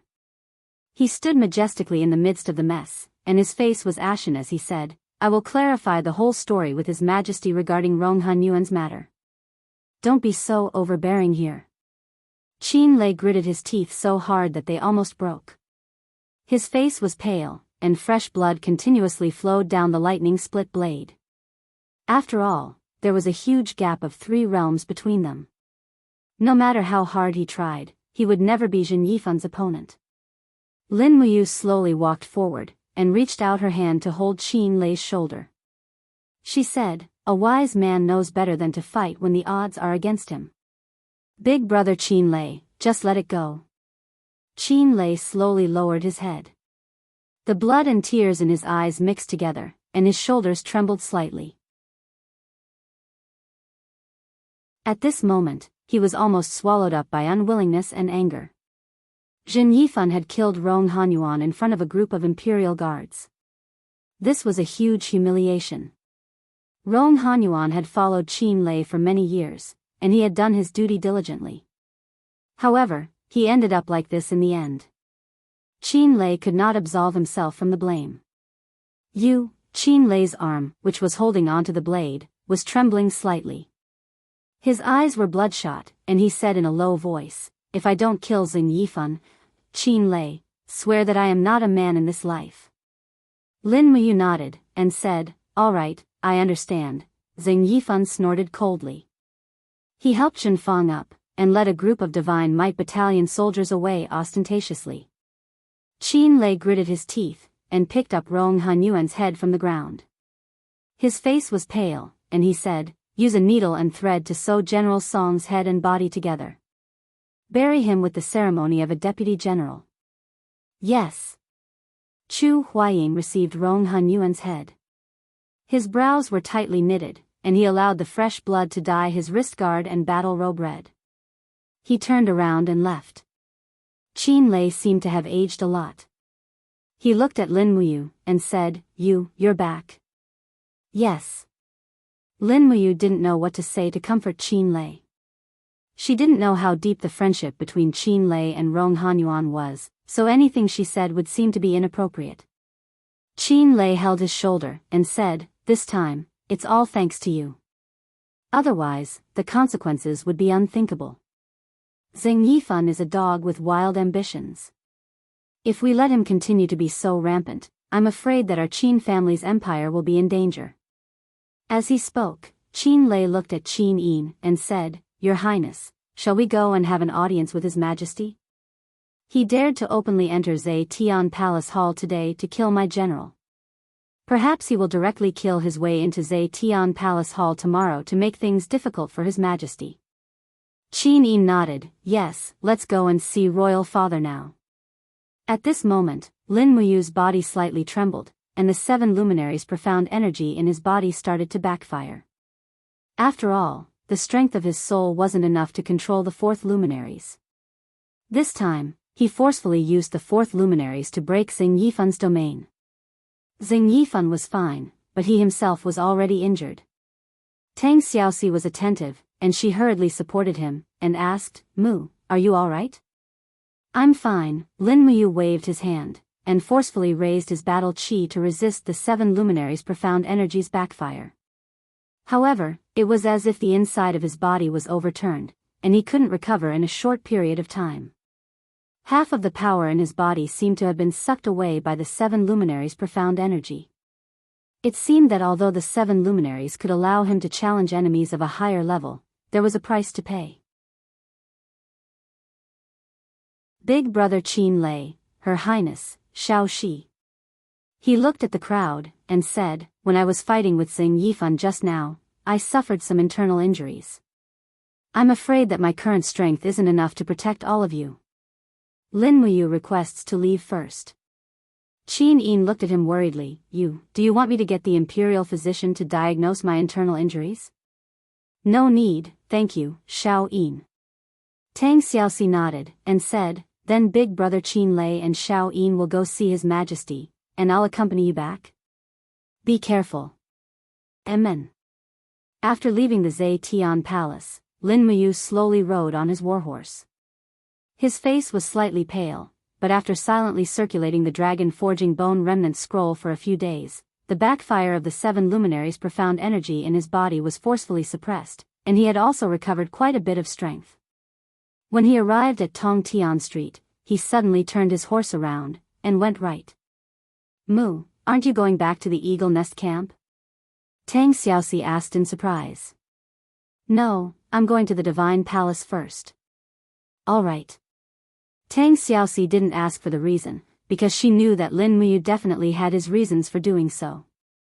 When they arrived at the Divine Palace, a few Divine Palace guards respectfully said, Madam Lin Muyu, you're back?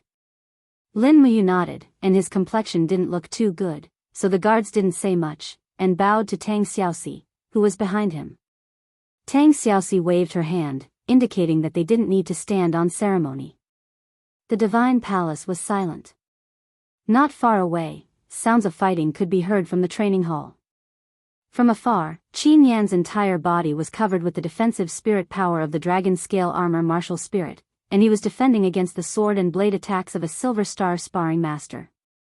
And no matter how the Silver Star sparring master attacked, he was unable to break through the defense of the dragon scale armor martial spirit. The world's #1 defensive martial spirit deserved its reputation. Lin Muyu didn't disturb Qin Yan's cultivation, and stepped into the inner hall step by step. In the long corridor, Guiyang was holding a scroll and studying it, and when he raised his head, he saw Lin Muyu, and smiled. You've finally returned from your cultivation outside? Did everything go smoothly? Lin Muyu nodded and smiled. Everything went smoothly, I've already completed the mission. Grandpa Guiyang, I want to look for Grandpa Lei Hong. Is he still in the Divine Palace? Yes, he's here, I'll bring you there now. All right. Inside the main hall, Lei Hong sat cross-legged, battle chi lingering around his body, and he was cultivating.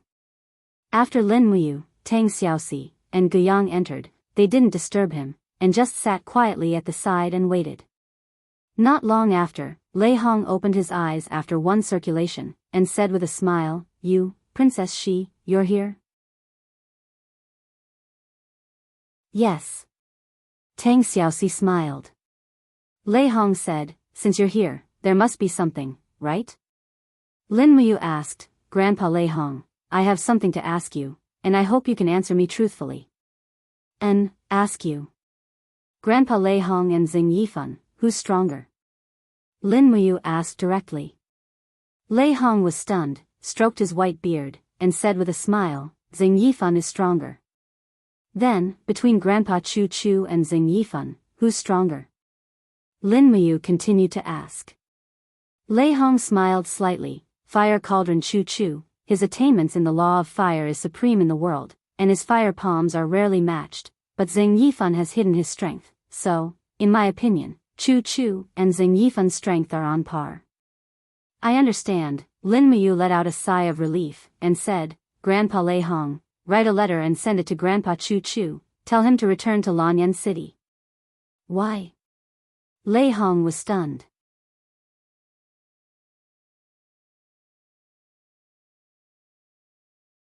Chapter 133. Not long ago, Xing Yifan brought 1,000 soldiers from the Divine Might Battalion into Zetian Palace and killed the deputy commander of the Imperial Guards, Rong Hanyuan, with a fabricated crime. He killed Rong Hanyuan in front of me, Her Highness Yin, and Princess Shi. Lin Muyu didn't answer the question. What? Lei Hong frowned. Xing Yifan dared to be so insolent? Yes. Lin Muyu said, Xing Yifan's actions are nothing more than a warning to the Imperial Guards to not be enemies with the Divine Marquis Mansion. He's already so arrogant, I'm worried that he might harm Her Highness Yin and His Majesty at any time. So I hope that Grandpa Lei Hong can find Grandpa Chu Chu as soon as possible and let him stay at Zetian Palace. The emperor and princess need him now. I understand. Lei Hong took a deep breath. Chu Chu will definitely return to Lanyan City within 5 days, but you're now a thorn in the Divine Marquis Mansion's flesh. You're also stationed at the Eagle Nest Mountain outside the city. You must be careful. I'm not worried that Xing Yifan will harm His Majesty, but I'm worried that he will harm you. Lin Muyu said leisurely, I'm fine. It won't be that easy for Xing Yifan to kill me. Plus, there are dozens of Eagle Guards and hundreds of Imperial Guards in the Eagle Nest camp. He won't be able to do it easily. Yes.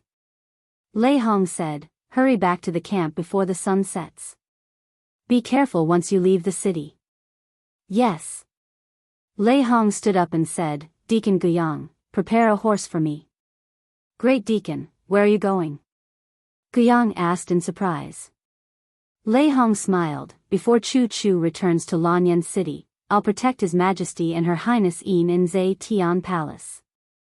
Although I'm no match for Xing Yifan, if he wants to kill me, he'll have to pay the price in blood. Yes, Great Deacon. Lin Muyu also smiled faintly and left the sacred hall with Tang Xiaoxi. It was close to dusk, and the streets were filled with pedestrians. From afar, the spiritual medicine department opposite the Holy Temple looked like two giants standing majestically among the buildings of the imperial capital, facing the Holy Temple from afar, like two giant gods guarding the imperial capital. Xiao Shi, I think. Lin Muyu suddenly stopped her horse. Tang Xiaoxi giggled, her eyes sparkling with cunning. Do you want to see Sister Chu Yao? Yeah, Lin Muyu also knew that Tang Xiaoxi was interested in her, so she asked, you won't be jealous or angry, right? Tang Xiaoxi shook her head and smiled. Mu, you and Sister Chu Yao risked your life to come all the way from Kathaya City to Wild Orchid City. If you ignore her, I'll really question your character. Lin Muyu couldn't help but laugh. What's wrong with my character? It's pretty good. Tang Xiaoxi flipped off her horse and said, then I won't accompany you in. Come out quickly and send me back to the Duke's mansion on the way. Okay. After leaving her horse outside, Lin Muyu quickly stepped into the spiritual medicine department. No one stopped her along the way, and she went straight to the courtyard where Chu Yao lived. Just as she pushed open the courtyard door, she heard a sharp whistling sound. Pung! The pear blossom sword was shot through the air into a tree trunk in the courtyard. Chu Yao stood a few meters away with 2 fingers pressed together, and true energy enshrouded her fingers. Not bad. Lin Muyu smiled. Chu Yao was stunned, and then her eyes immediately turned red. She opened her arms and threw herself into Lin Muyu's embrace, her shoulders trembling. I heard a lot of bad rumors. I thought that something bad had happened to you in the dragon-seeking forest. I have nightmares every night. It's great that you came back alive. Lin Muyu hugged her senior sister's slender waist helplessly and smiled. Didn't I come back alive? Sister Chu Yao, time is precious. I still have to return to the Eagle Nest camp to submit my orders. Come, let me teach you a few advanced techniques of sword kinesis. All right. Chu Yao was happy. Thus, within 20 minutes, Lin Muyu taught her all the secrets and tricks of the 4-element sword kinesis. He did not know how much Chu Yao could learn, but with her talent in comprehending the sword heart so quickly, she would definitely succeed. Lin Muyu's spirit pulse technique extended out, and he could see through the flow of the innate qi in Chu Yao's body. He could already tell that Chu Yao's cultivation had advanced to the level of War Elder and stepped into the 2nd level of the Earth Realm. With her advancement speed, she should be able to step into the 3rd level of the Earth Realm in half a year. Looking at Chu Yao's appearance, she still had short hair, but she was wearing exquisite soft armor. She was wearing the Spirit Medicine Department's white robes. She looked very spirited and valiant. Lin Muyu couldn't help feeling a bit comforted. He knew he couldn't protect Chu Yao for the rest of his life. Making her stronger was the best way to protect her. After teaching the 4-element sword kinesis, he left in a hurry. Night fell.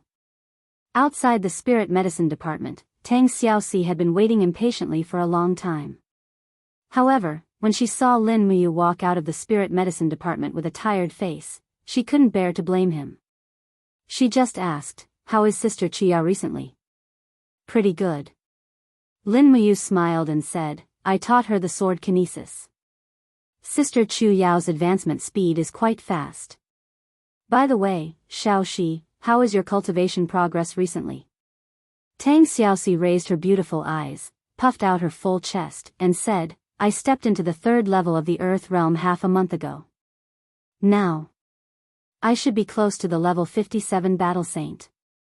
If there are no accidents, I should be able to step into the heaven realm in about half a month."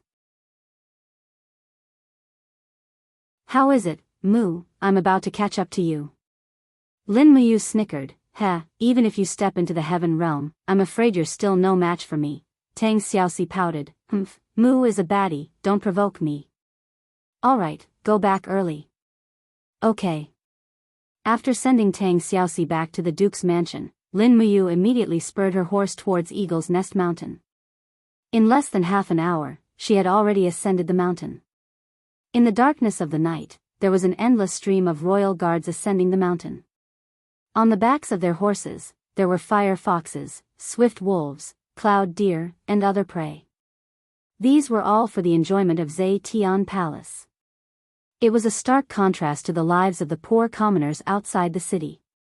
However, when she thought about it, there were actually only 2 masters in Zai Tian Palace, Qin Jin and Qin Yin, and there were not many palace maids and attendants in Zai Tian Palace. If it was an ancient emperor of China, with 3 palaces and 6 courtyards, and tens of thousands of palace attendants, it would not be as simple as just asking for 20 cloud deer, it would be at least 2,000. In comparison, Zai Tian Palace was really simple. Qin Jin and Qin Yin's life could not even be considered luxurious. When they stepped into the camp, they saw a large group of people gathered in the distance. From afar, they could hear a wild and arrogant voice, "You bunch of trash, and you're still talking about obtaining the spirit stones of a 6,000-year-old golden-scaled beast? What do you think? You can't produce the spirit stones, yet you still want to make a false accusation. Men, arrest all of them and bring them to the Lord Commander." This voice belonged to Gong Sun, and it was too unique. It was so shrill that it sounded like the eunuch attendants in the palace. Not good, Lin Muyu's heart sank. He immediately spurred his horse forward and shouted, "Get out of the way." His martial spirit had already entered his body, and it protected him and his warhorse as he charged forward. Parting the crowd, he saw Wei Chou and a group of subordinates surrounded in the middle of the crowd. Wei Chou's chest was even covered in blood, as if he had been stabbed by a sword. Gong Sun and another Heavenly State Imperial Guard were laughing at the side. The other Heavenly State Imperial Guard Lin Muyu recognized him. His name was Su Gung, and he was a centurion of the Eagle Guards. He was also from the Divine Marquis residence, and he was very strong. It was probably because of these 2 Heavenly State experts that Wei Chou and the others were no match for them. "What's wrong?" Lin Muyu flipped off his horse, and the burning prairie sword was pulled out of its sheath by the power of lightning. He held it firmly in his hand, and his expression was not very good. He said lightly, "Wei Chou, what's wrong?" Wei Chou's face was still stained with blood. He gritted his teeth and said, "My lord, Gong Sun and Su Gung insisted that we did not complete the mission. Gong Sun even said that I should fulfill the promise and kneel to him. If I did not comply, they would lead the others to injure us." Gong Sun probably took advantage of the fact that Su Gung was also here. He raised his eyebrows and said, "Lin Muyu, you said that previously, you should have nothing to say now, right? Your subordinate's mouth is not clean, so I will help you teach him a lesson. This is the rule of the Eagle Nest Camp." The rule of the Eagle Nest Camp? Lin Muyu was infuriated. Who gave the people of the Divine Marquis residence such a great advantage? As he spoke, Lin Muyu reached into his pocket and took out the spirit stone of the golden-scaled beast. With a burst of fighting energy, the spirit stone shone brightly. This was obviously a spirit stone that was at least 6,000 years old. "How is it?" Lin Muyu said lightly, "Can we hand over the order now?" It really is a 6,000 years old golden scaled beast spirit stone. Su Gung was slightly shocked. Gong Sun sneered, "Who knows if the spirit stone of the golden scaled beast was bought from the Imperial Chamber of Commerce. I heard that the relationship between Lin Muyu and Jin Xiaotang is very good.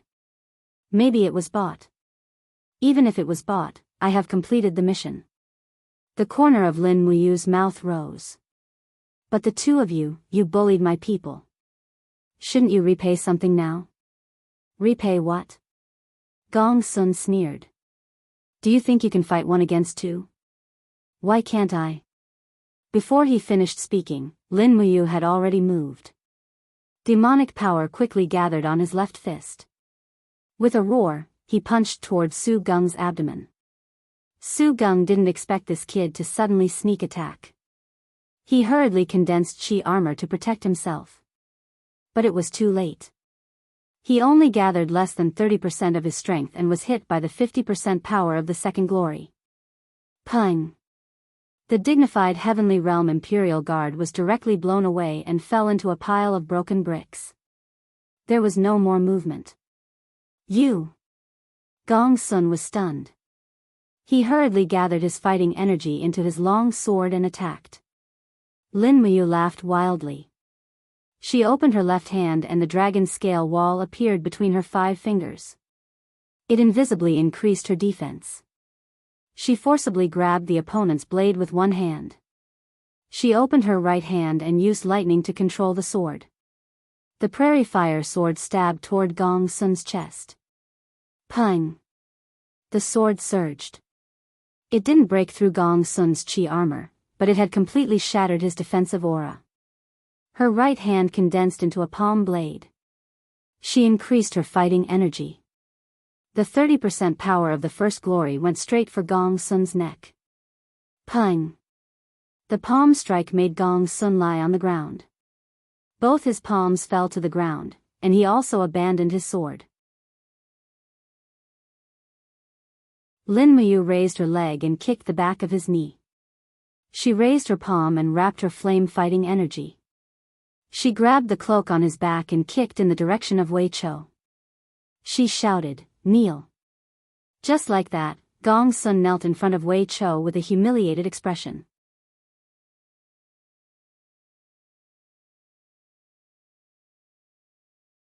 Chapter 134. Gong Sun knelt on the ground, his mind completely blank. Even though the first star of the 7 luminaries' profound energy was only struck out with 30% of his strength, it was still unbearable for him.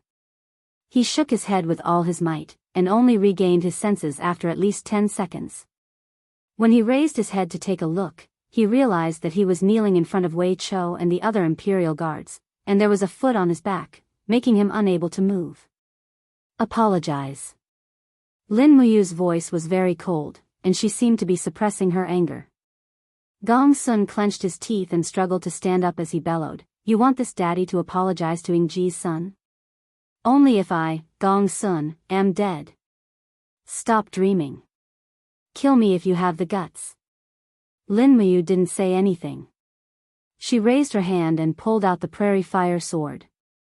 She spat out her battle aura, and the blade was surrounded by raging flames. Just like that, she placed it on Gong Sun's neck. It was boiling hot, and in the blink of an eye, the skin on his neck was charred black. That kind of pain was naturally unbearable for an ordinary person.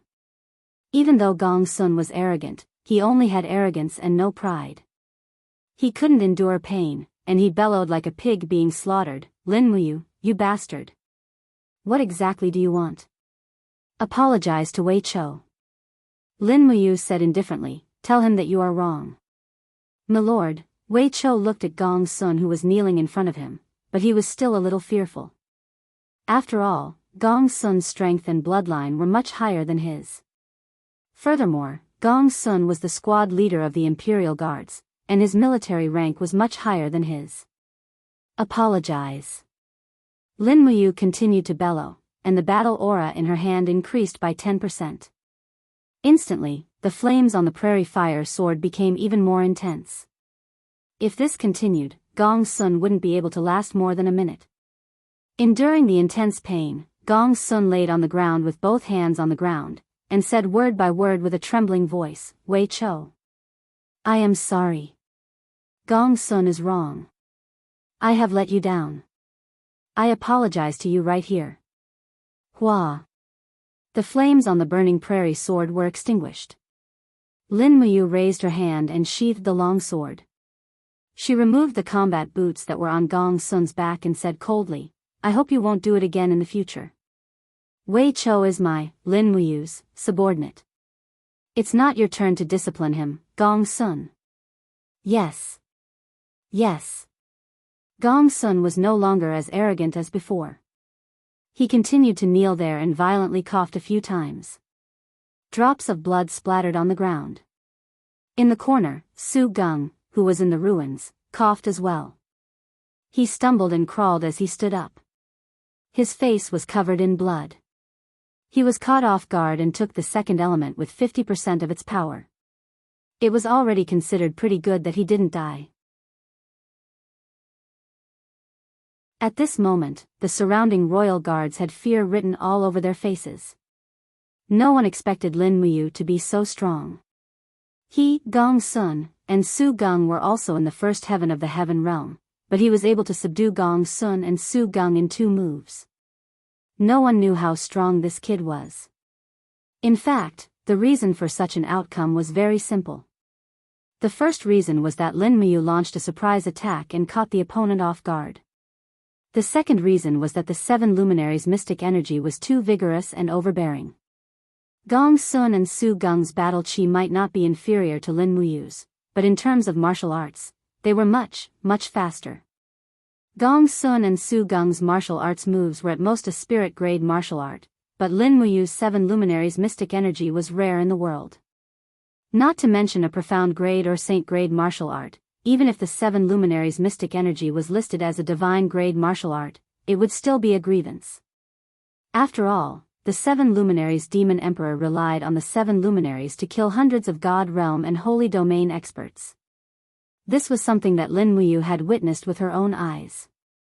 The tyrannical nature of the 7 luminaries' mystic energy was something that no one in the world could understand. Wei Cho, let's go hand in the order. Lin Muyu said with a slight smile.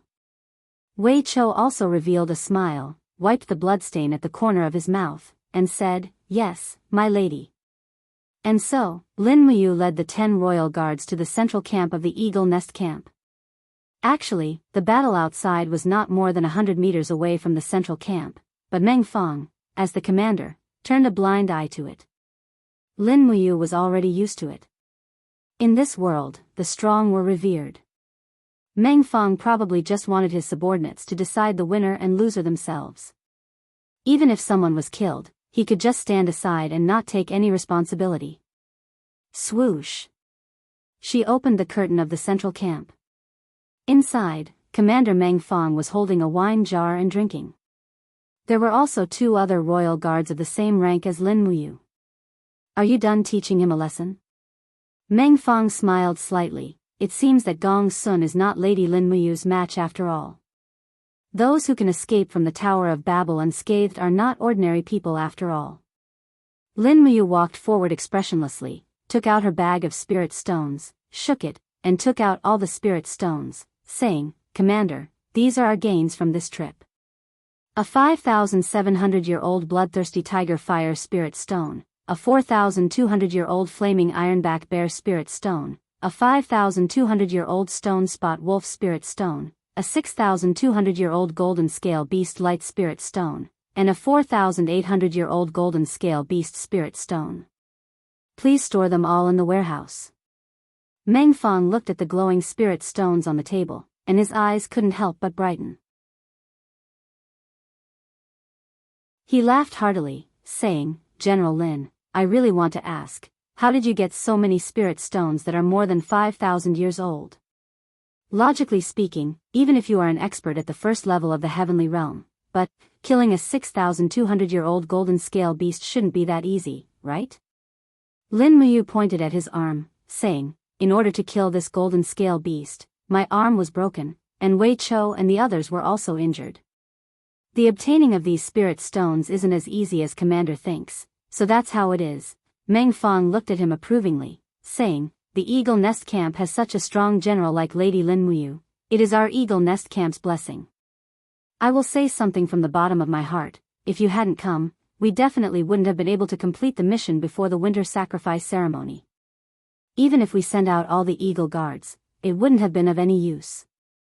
Lin Muyu smiled faintly, and cupped his hands, saying, since I joined the Eagle Nest Camp, then I am a member of the Eagle Nest Camp.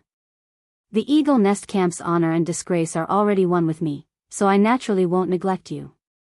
Meng Fong nodded with a smile, you've worked hard. Please sit, and have a cup of warm wine. Thank you, Lord. Lin Muyu brushed his battle robe, and sat down at a table at the side.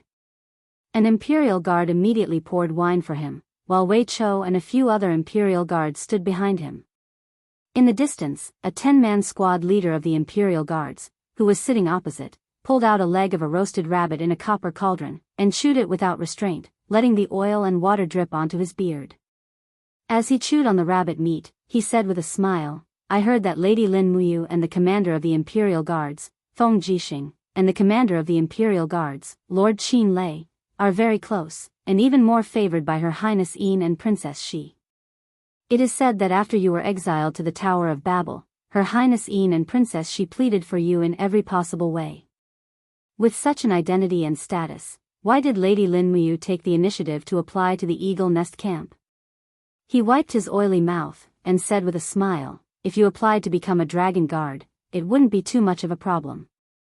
Could it be that serving Her Highness Lin Muyu, the #1 beauty of the imperial capital, and the heir of the family, Her Highness Qin Yin, is not as good as staying with us uncouth Eagle Guards? Lin Muyu frowned, and did not know how to answer. After thinking for a long time, she said, perhaps it is because I feel that my days in the Eagle Nest Camp will be more relaxing? Meng Fong laughed, Lady Lin Muyu is right. Our Eagle Nest Camp is the army that is the furthest away from Zhe Tian Palace among the Imperial Guards. As the saying goes, the sky is high, and the Emperor is far away, so there is no need for us to live in fear every day. Although patrolling and gathering information are quite dangerous, it is definitely Xiaoyao's freedom. Lin Muyu nodded, Commander is right. Just as the bearded general was about to continue speaking, Meng Fong interrupted him, saying, Lord Xiahou Sang, Lin Muyu has just returned from patrolling, and she is already injured. Don't ask those nonsensical questions. If you really want to ask, you can ask them later. Xiahou Sang was startled, and then cupped his fists, saying, Yes, Commander. Not long after, following Meng Fong's orders, Gong Sun and Su Gung also entered the tent. Gong Sun's neck was wrapped in thick bandages, and one of Su Gung's arms was drooping. It seemed that the violent impact had injured his arm. When he saw Gong Sun and Su Gung's appearance, Xiahou Sang laughed loudly, and said mockingly, Oh, how did the two generals of the Divine Marquis residence end up in such a sorry state? Could it be that they met a divine domain expert like the fire cauldron Chu Chu? Otherwise, who would be able to beat Lord Gong Sun of the Eagle Nest Camp to such a state? Gong Sun's face flushed red, saying, Xiahou Sang, drink your wine, don't talk nonsense. Xiahou Sang laughed loudly. Lin Muyu glanced at him and thought that this Xiahou Sang's mouth was indeed too wicked. However, when she heard him ridicule Gong Sun and Su Gung, she actually felt a faint sense of satisfaction in her heart. This was the outcome of a vile person. After eating and drinking, and filling their stomachs, they left the tent with Wei Chou and the others. My lord, our camp is to the south of the Eagle Nest Camp. Wei Chou said respectfully. It's just a tent that was just set up today. Wei Chou added cautiously, afraid that Lin Muyu would be unhappy. After all, Lin Muyu was now the #1 hero of the Eagle Nest Camp. If he complained that the tent was too simple and crude, it would not look good for everyone. Fortunately, Lin Muyu did not care about this, and said with a smile, It's okay, it's fine as long as it can block the wind and rain. Yes. When they arrived at the camp, it was indeed very simple. The tent that Lin Muyu, the deputy commander of the Imperial Guards, was just a simple white tent. Although it could block the rain, it might not be able to block the wind. There was a simple bed inside, but it was actually just some hay padded on top. After entering the tent, Lin Muyu was speechless. Motherf *Ker, the eagle nest camp was really too poor, so poor that it was a little exaggerated. My lord, are you satisfied? Wei Chou also could not stand it anymore. Lin Muyu's gaze fell on the outside. The tent of Wei Chou and the others was even more simple. It was just a straw hut leaning against a large tree at the peak of the mountain. The cold wind was blowing all around, and they would have an even more difficult night. Frowning, Lin Muyu said, "Everyone will make do for the night. Tomorrow, come with me to the capital to purchase materials. We will build our own camp." "Yes, my lord." A trace of joy flashed across Wei Chou's face.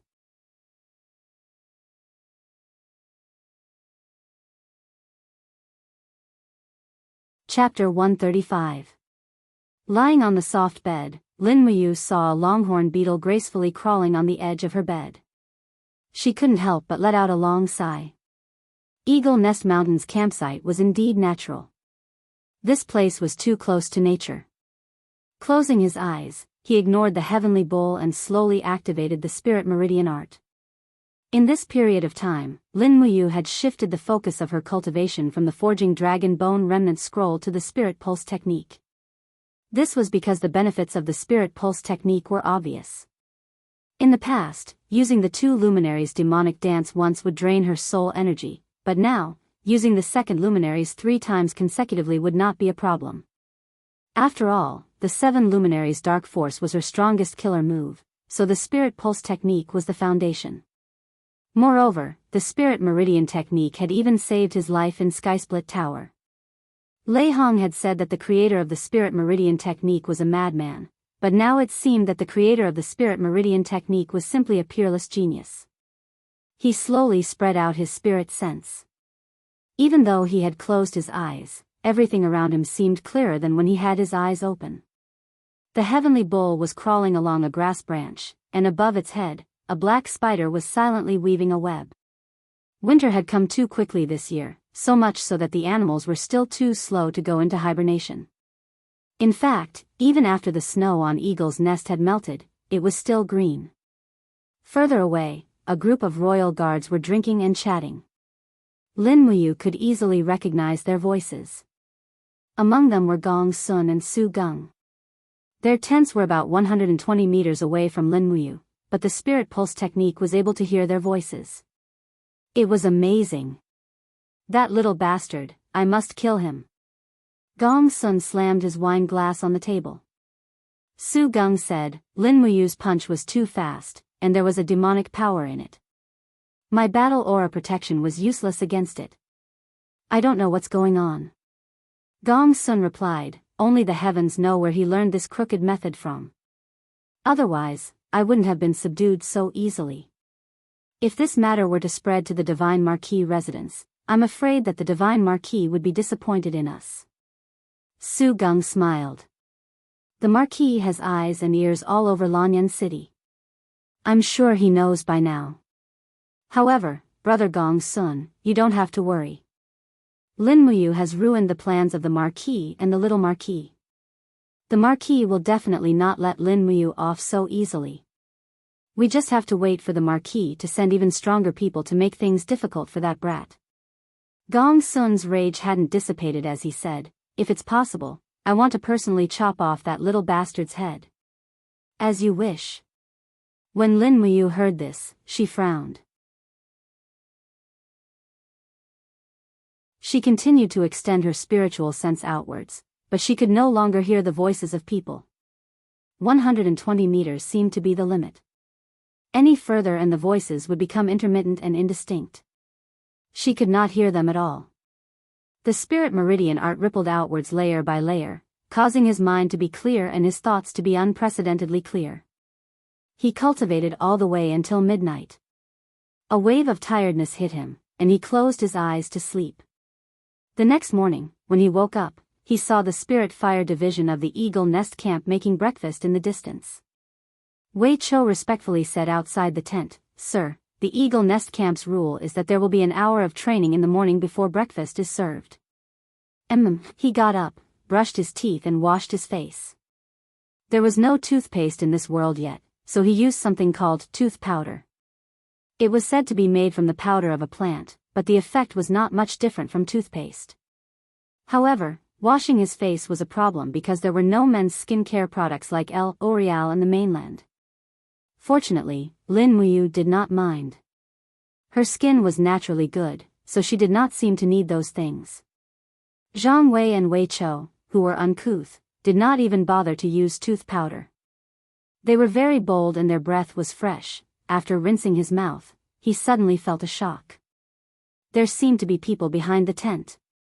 He immediately unsheathed the prairie fire sword with a clang and silently approached. With a sudden leap, he arrived at the back of the tent, only to see a few royal guards in white robes standing guard. Moreover, this group of people seemed to have been here for a long time. Many of their shoulder armors were covered in a layer of frost. Brother Chu Huayin? Lin Muyu was stunned. One of these people was Chu Huayin, and each of them wore a golden dragon head emblem on their chest. That was the symbol of the dragon guards. Chu Huayin was also stunned. He smiled and said, You found us?" Lin Muyu was confused. Why are you here? When did you come?" "We came late last night." I didn't know." Lin Muyu secretly regretted it.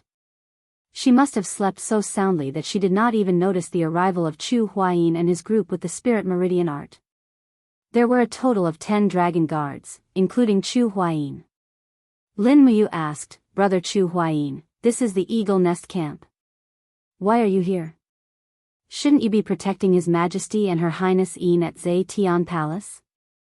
Chu Huayin brushed off the frost on his shoulders and smiled. "Yesterday, Jin Yifan attacked the royal guards and killed the deputy commander Rong Hanyuan.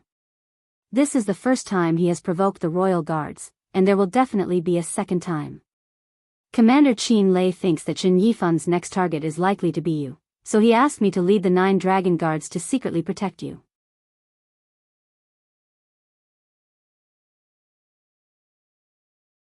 They were a group of sacred existences that protected the emperor and the princess. But now, they were actually protecting an eagle guard. This kind of thing was really amazing. As he watched the group go down the mountain, Commander Meng Fong shook his head and sighed.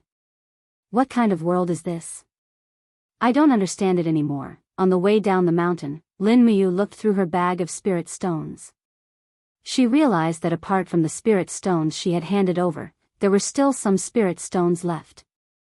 There were 2 4,000-year-old stone-type spirit stones, 1 5,000-year-old fire-type spirit stone, and a 5,100-year-old thorn demon poison-type spirit stone. These spirit stones seemed to be able to be used to forge decent weapons. She then looked through her bag of money and saw that there were only 2 diamond coins left. She was really poor. This amount of money was not enough to purchase enough military supplies for the 110 soldiers under her command. She had to make a trip to the imperial business firm. After entering the imperial capital, it was still bustling as usual along the way. When they arrived at the imperial business firm, only Wei Cho was brought in. The rest of the people stood guard outside. Lin Muyu was wearing the Holy Temple's battle robe, while Wei Cho was wearing the Royal Guard's armor. They were very eye-catching. Fortunately, the supervisor on duty recognized Lin Muyu. He immediately came forward and smiled. "Sir Lin Ji, you are finally here. Are you looking for Miss Xiaotang?" "Yes. Also, don't call me Lin Ji. Call me Lin Muyu." "Okay." A few minutes later, Jean Xiaotang walked out of the inner hall with an excited expression. Seeing Lin Muyu was like seeing a business opportunity. She did not hide her excitement at all. She walked up and grabbed Lin Muyu's arm. She smiled and said, "Sir Lin Ji, you haven't come for a long time. Do you know that Xiaotang has been anxiously waiting for you?" "No, I should call you Sir Lin Muyu now." The imperial business firm was indeed omnipotent. Nothing could be hidden from them. Jin Xiaotang must have seen through everything about him. Lin Muyu nodded with a smile. Aren't I here now? As he said this, he felt that something was wrong. He felt that this kind of conversation was a bit like the conversation between a prostitute and the madam of a brothel in ancient times. He looked down and saw the excitement on Jin Xiaotang's beautiful face. He immediately felt a sense of guilt. If third fatty Jin knew that he was thinking of his daughter like this, he would definitely fight with his life.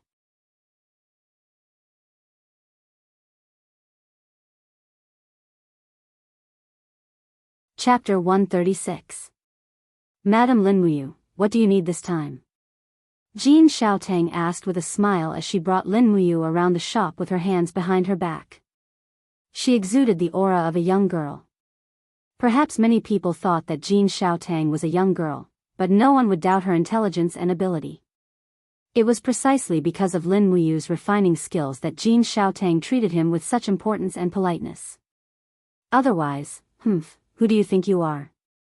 Lin Muyu thought for a moment and said, I'm afraid I'll have to put it on credit again this time because I only have 2,000 Jin dollars on me. Sure. Jin Xiaotang covered her mouth and laughed. You're a diamond card customer of our Imperial Merchant Guild, and you're so familiar with me. As long as you say the word, you can put as much as you want. Alright, let's go. I want to buy some spirit stones and black iron. Alright. Arriving at the spirit stone shop, Lin Muyu scanned the new spirit stones. There were only 3 that caught Lin Muyu's attention. One was an 8,700-year-old thunder attribute spirit stone, one was a 6,400-year-old frost attribute spirit stone, and the last was a 5,000-year-old wind attribute spirit stone. He pointed at these 3 and said, how much do these 3 spirit stones add up? Oh, Jin Xiaotang blinked her eyes and said, thunder-type spirit stones are rare to begin with, so an 8,700-year-old one is even rarer. Therefore, this 8,700-year-old thunder-type spirit stone is priced at 21,000 Jin coins, the 6,400-year-old ice-type spirit stone is priced at 7,000 Jin coins, and the 5,000-year-old wind-type spirit stone is priced at 3,000 Jin coins. That's a total of 31,000 Jin coins. Xiaotang will give you a 30% discount and round it up to 20,000 Jin coins. Alright, take it off and give it to me. I'll put it on credit. Alright. Wei Chou, who was standing at the side, was dumbstruck. Not to mention tens of thousands of Jin coins, he had never even seen thousands of Jin coins before. Furthermore, he would never come to the Imperial Chamber of Commerce to buy things in the past. Although there were many good things here, they were also expensive. After that, he went to look around the iron ore shop. A huge pile of shiny iron ore attracted Lin Muyu's attention. He extended his spiritual pulse technique and could clearly feel the rich dark force in the iron ore. He could not help but take a second look. Jin Xiaotang covered her mouth and laughed. My lord, this is 10,000-year meteoric iron. It's an item that has been appraised by a professional. It contains an extremely rich amount of spiritual energy. Do you want it? I'll give you a discount, 50 Jin coins per caddy. Wow. Wei Chou was speechless. It's as expensive as gold, Jin Xiaotang pouted, of course. Weapons forged from 10,000-year dark iron are extremely tough, durable, and sharp. We spent a lot of effort to obtain this kind of 10,000-year dark iron. Lin Muyu could not help but smile. How much 10,000-year dark iron do you have here? 820 caddies. Alright, I'll take it all. Really? Jin Xiaotang's mouth was wide open. She was overjoyed. Of course it's true. That's good. Jin Xiaotang suddenly held on to Lin Muyu's hand and said coquettishly, Then my lord Lin Muyu, do you have to give more of the weapons you forged to the Imperial City Chamber of Commerce to auction? Yes, of course. Although she knew that this was only Jin Xiaotang's business method, Lin Muyu was still amused by her coquettish appearance. Thus, they bought a large pile of 10,000-year dark iron and borrowed another 40,000 Jin coins. They had already lost 60,000 Jin coins. However, Jin Xiaotang did not mind. The Imperial City Chamber of Commerce was a big business. If they could hold on to the thigh of a blacksmith and alchemy master like Lin Muyu, it would be worth it no matter how much money they spent. Moreover, Jin Xiaotang had always kept her promise and strictly kept her business dealings with Lin Muyu a secret. Otherwise, Lin Muyu would have long become the target of competition among the Imperial City Chamber of Commerce. "Oh right, my lord Lin Muyu." Jin Xiaotang blinked and said, "Actually, if you need money, the faster way is to forge Dream of the Extreme. After all, we can raise the price of Dream of the Extreme to a very high level. We also have a lot of raw materials here. How about it? Will you consider it? How many raw materials do you have?" Lin Muyu asked. "Enough to forge 40 bottles of Dream of the Extreme." "That's good." Lin Muyu nodded. "How much do these raw materials cost?" 20,000 Jin coins. "Yes, pack them for me and bring them along." "All right." Jin Xiaotang was overjoyed. She knew that once Lin Muyu successfully forged these weapons, the Imperial Capital Chamber of Commerce was destined to set off a frenzied wave of business in Lanyan City. Bringing out countless black and spirit-grade weapons in one go, in addition to the legendary Peak of Reverie, once this gimmick spread, wouldn't those competitors all kneel down and call her daddy?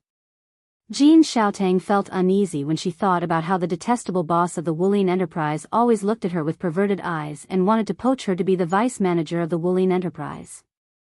This time, as long as Lin Muyu forged these items for her, the Imperial City Chamber of Commerce would be able to snatch at least 30% of the customers from the Wulin Enterprise. She wanted to see how that damn fatty would cry when that happened. Oh, that's not right. Her father was also a damn fatty. Jin Xiaotang's expression kept changing. Lin Muyu and Wei Chou felt goosebumps when they saw her expression. Who knew that this beautiful girl had so many thoughts in her heart? "Miss Xiaotang, I have another presumptuous request," Lin Muyu said. Jin Xiaotang was already very obedient. "Hee, Lady Lin Muyu, please tell me." "Oh, no, brother Yu, please tell me." "Xiaotang will try her best to fulfill your request. Give me another 10,000 Jin coins on credit. I want cash," Lin Muyu said as she touched her forehead. She was a little embarrassed to ask. This time, she had taken more than 90,000 Jin coins from the Imperial City Chamber of Commerce without giving anything to them. She looked like she could pack up and disappear at any time.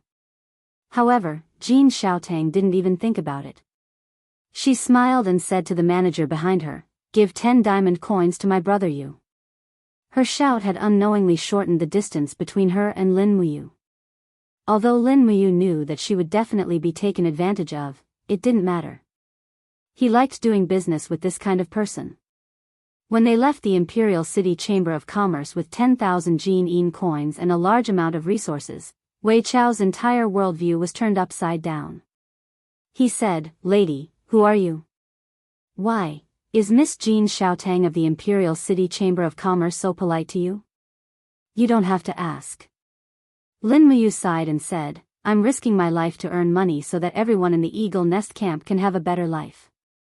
Look at our camp, it's no different from a pigsty." Wei Chou couldn't help but laugh out loud. "Then I thank you on behalf of my brothers." She gave all of the 10,000 Jin coins to Wei Chou and asked him to lead a group of Eagle Guards and Royal Guards to purchase daily necessities. She also contacted the Imperial City Stoneworks Department and spent a lot of money to buy a lot of stone and wood. She also hired a team of 50 people to go up to the Eagle Nest Mountain and began to build her new camp with great fanfare. The other Eagle Guards were so jealous that they wanted to die. Many royal guards had lived and slept in the wilderness on the Eagle Nest Mountain, but they had never received such treatment. Chu Huayin looked at the construction scene in the distance and said, "You're so ostentatious. Aren't you afraid that Xing Yifan will use this opportunity to pick a fight?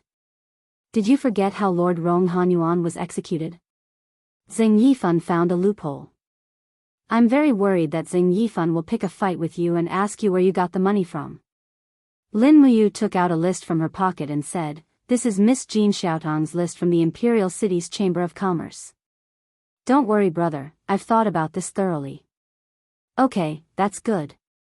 Chu Huayin smiled and said, "It wasn't easy for you and Yao to come to Lanyan City. It wasn't easy for me to get to where I am today. We must be careful. I'm Yao's relative, and so are you. We can't let anything happen to our family. Do you understand, you?" Lin Muyu's heart warmed. "Okay, I understand. Brother, don't worry, I'll be very careful." "Okay, that's good." "Oh right, is there a hidden place here? I want to find a place to refine medicine. The Eagle Nest camp is so run down, there's no place for me." Chu Huayin muttered, "There's a cave at the back of the Eagle Nest mountain. A 1,200-year-old black bear used to live there, but when the Eagle Nest camp was opened, Commander Feng Jixing and his men killed the bear and cooked it into a bear paw hot pot. That's why the cave has always been empty. If you don't mind, you can refine medicine in the cave. I'll bring my brothers to protect you." "Okay." Lin Muyu nodded happily and smiled, "Thank you, brother. Don't mention it." Chu Huayin patted his shoulder and smiled, "We're family." "Okay." At this moment, a cavalryman suddenly rushed up the mountain. After dismounting, he cupped his fists towards Chu Huayin and said, "Lord Chu, a lady called Xiangxiang from the capital asked me to send you a message. She said to meet you on the 3rd floor of the Peace Restaurant tonight." Chu Huayin was stunned. He shook his head and said, "Please help me send a message back to her. Chu Huayin is on a mission and doesn't have time for the whole day. Let's postpone the appointment." Chu Huayin has let her down. Lin Muyu was stunned. She seemed to have guessed something and said, "Brother Chu, it's okay. You can go first. I can do it alone." Chu Huayin shook his head and said in a firm tone, "No, I have to protect you the whole day. This is Commander Qin Lei's order. Furthermore, I don't want to lose any more family members. You don't have to say anything else. Let's go to the cave at the back of the mountain." Okay then." Lin Muyu didn't go against his wishes. She ordered a group of Imperial guards to bring the iron ore and medicinal herbs to the back of the mountain. She followed behind Chu Huayin and looked at his handsome back. She felt a sense of family. Chu Huayin was like a big brother, protecting her and Chu Yao from harm. Even though he wasn't strong enough to fight against strong enemies, he wouldn't back down.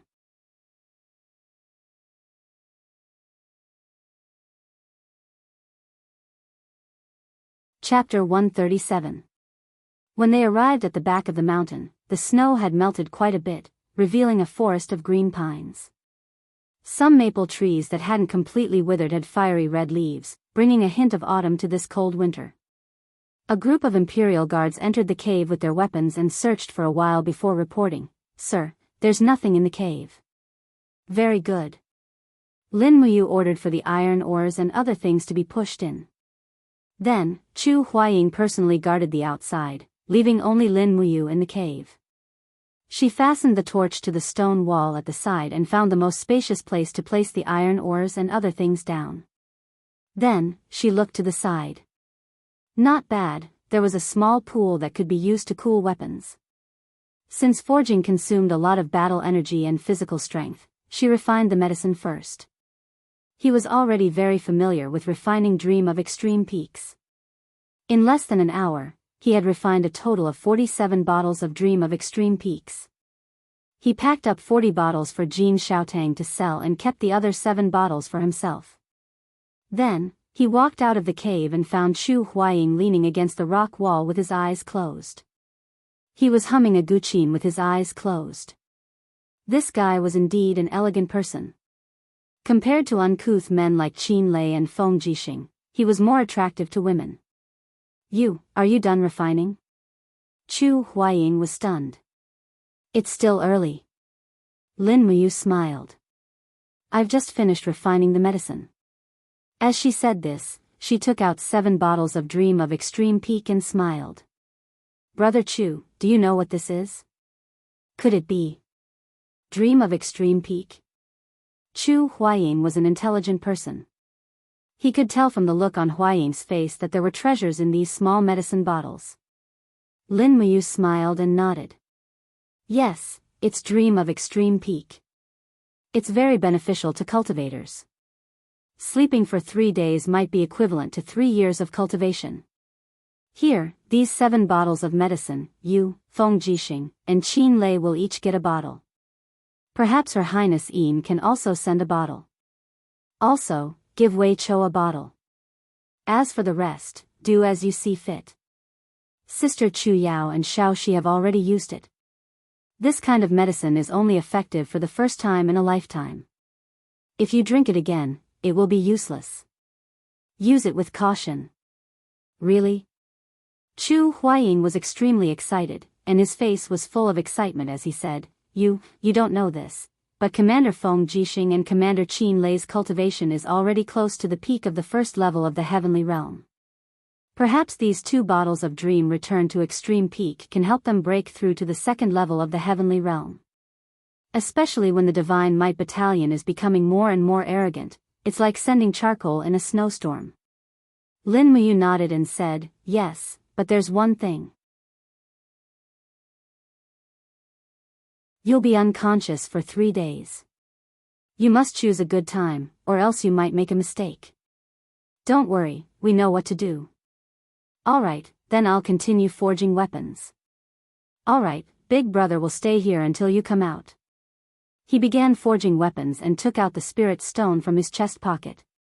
It was an 8,700-year-old thunder-type spirit stone, and this was also the best spirit stone Lin Muyu had. Whether or not he could break through to the saint rank weapon depended on the power of this spirit stone. He looked at the Burning Prairie sword again. In reality, the sword spirit of the Burning Prairie sword was a 9,000-year-old fire dragon, which was stronger than this spirit stone. However, at that time, it only used black iron, and not the 10,000-year black iron in front of him. Moreover, Lin Muyu's battle aura cultivation and fire refining skills at that time were not as good as they were now. The fire used to forge the Burning Prairie sword was the earth fire from the 3rd layer of the treasure refining cauldron. Now that he had the hellfire from the 5th layer, the quality of the weapon he forged would naturally be completely different. The power of thunder was powerful and domineering, so he would forge an extremely domineering weapon, a spear. In a cavalry battle, a spear could be considered the king of all weapons. If it was good enough, it would not be a problem to sell it for a sky-high price. Taking out more than 100 gene of 10,000-year black iron, she placed it on the ground and summoned the treasure refining cauldron. Immediately, the 10,000-year black iron began to float. Lin Muyu slowly spat out her battle aura, and the flames inside the cauldron suddenly rose.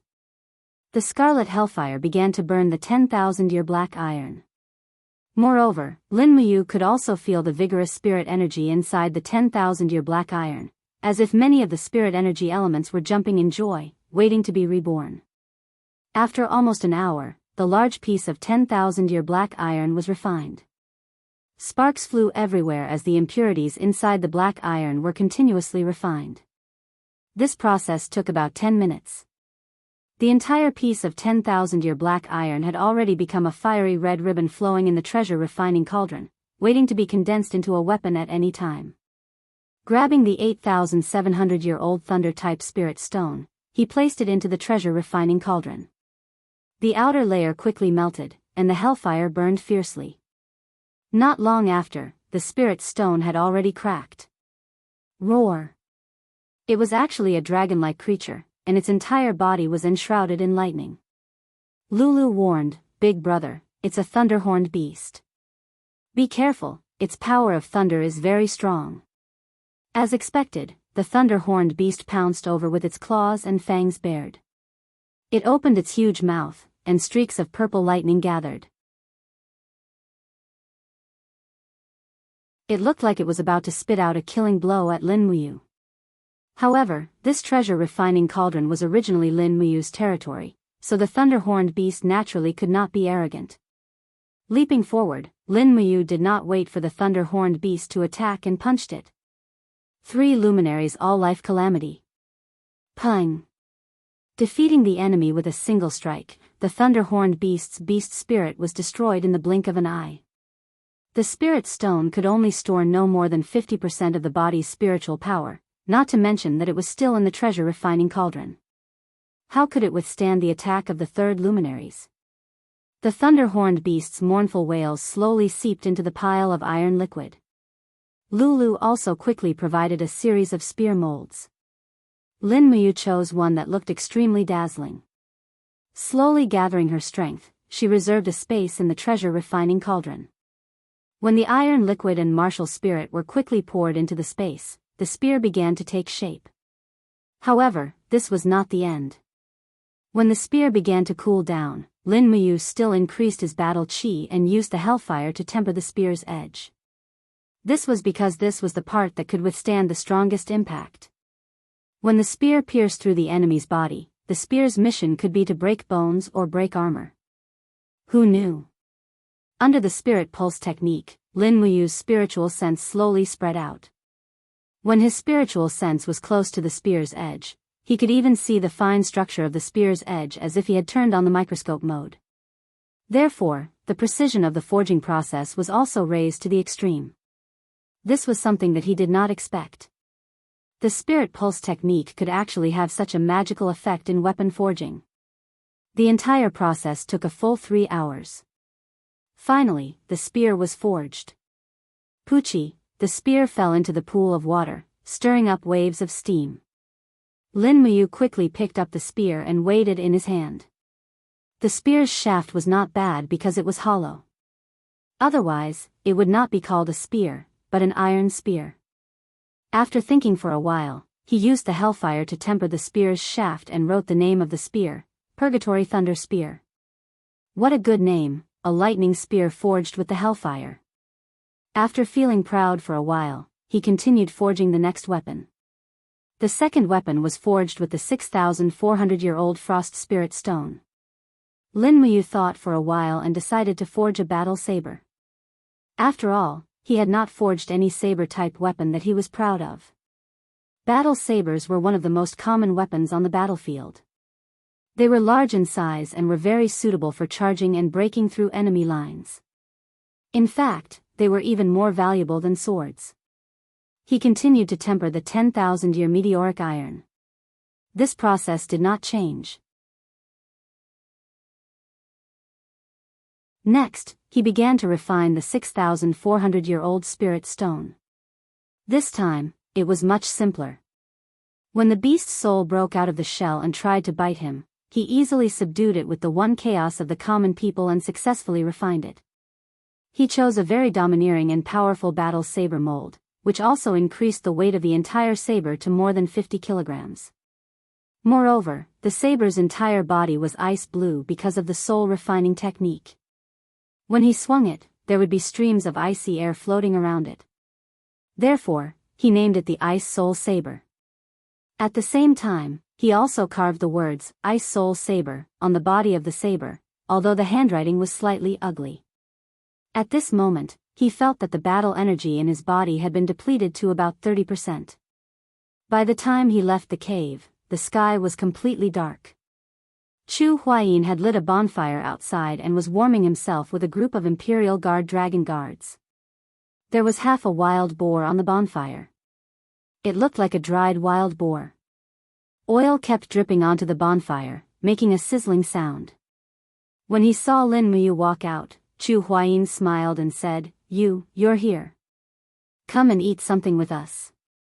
We've warmed the wine, so it's good to drink some to warm up. Lin Muyu could not have asked for more.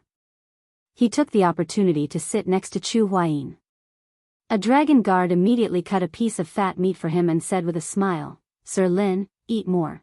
Although the dragon guard's status was much higher than the eagle guards, all the dragon guards had to be respectful to Lin Muyu because of his strength. He chewed on the fragrant wild boar meat and drank a mouthful of wine. He immediately felt like he was in heaven. After continuously forging the Purgatory Lightning Spear and the Ice Soul Blade, Lin Muyu had already used up a lot of his energy. Now that he was eating meat and drinking wine, he naturally felt that he had nothing else. He couldn't help but let out a satisfied laugh. This feels so good, Chu Huayin laughed. Who exactly are you? You're actually able to master medicine refinement and weapon forging at the same time. From what I know, I don't think there's anyone like you. Lin Muyu didn't want to answer, nor did he know how to answer. Thus, he said, there are some secrets, it's fine if Brother Chu doesn't know. Anyway, I'll always treat Brother Chu and Sister Chu Yao well. That's enough. That's true. Eat more. After eating and drinking to his heart's content, his energy had recovered quite a bit. He continued to forge weapons. The next item he made was the 5,100-year-old poisonous spike demon spirit stone. Furthermore, Lin Muyu had the wildest idea of mixing this spirit stone with 10,000-year-old dark steel to forge a longbow. Of course, he only forged the bow. Then, he used a loathsome ox tendon that he bought from the Imperial Merchant Guild to make the bowstring. This was considered a great success. He asked for an arrow from the royal guard, then knocked an arrow. When he pulled the bowstring, the bow demon spirit bows, Jijia, hissed from the bow. Then, a streak of poisonous spiritual energy surged into the arrow. With a whoosh, it shot into the distance and sank into the rocks. When he ran over to pull out the arrow, he saw that the damaged rocks had become charred black. This was a sign that the arrow had been poisoned. This bow was really good. It had automatically been coated with poison. He even gave it a domineering name, Demon Devouring Bow. In actuality, Lin Muyu already had a plan in mind. This bow was too much of a waste for her to use. She should give it to Wei Chou. His archery skills could be said to be unique in the Eagle Nest camp. It wouldn't be a waste for him to use this demon devouring bow. Furthermore, if she gave this demon devouring bow to Wei Chou, then Wei Chou was destined to follow Lin Muyu for the rest of his life.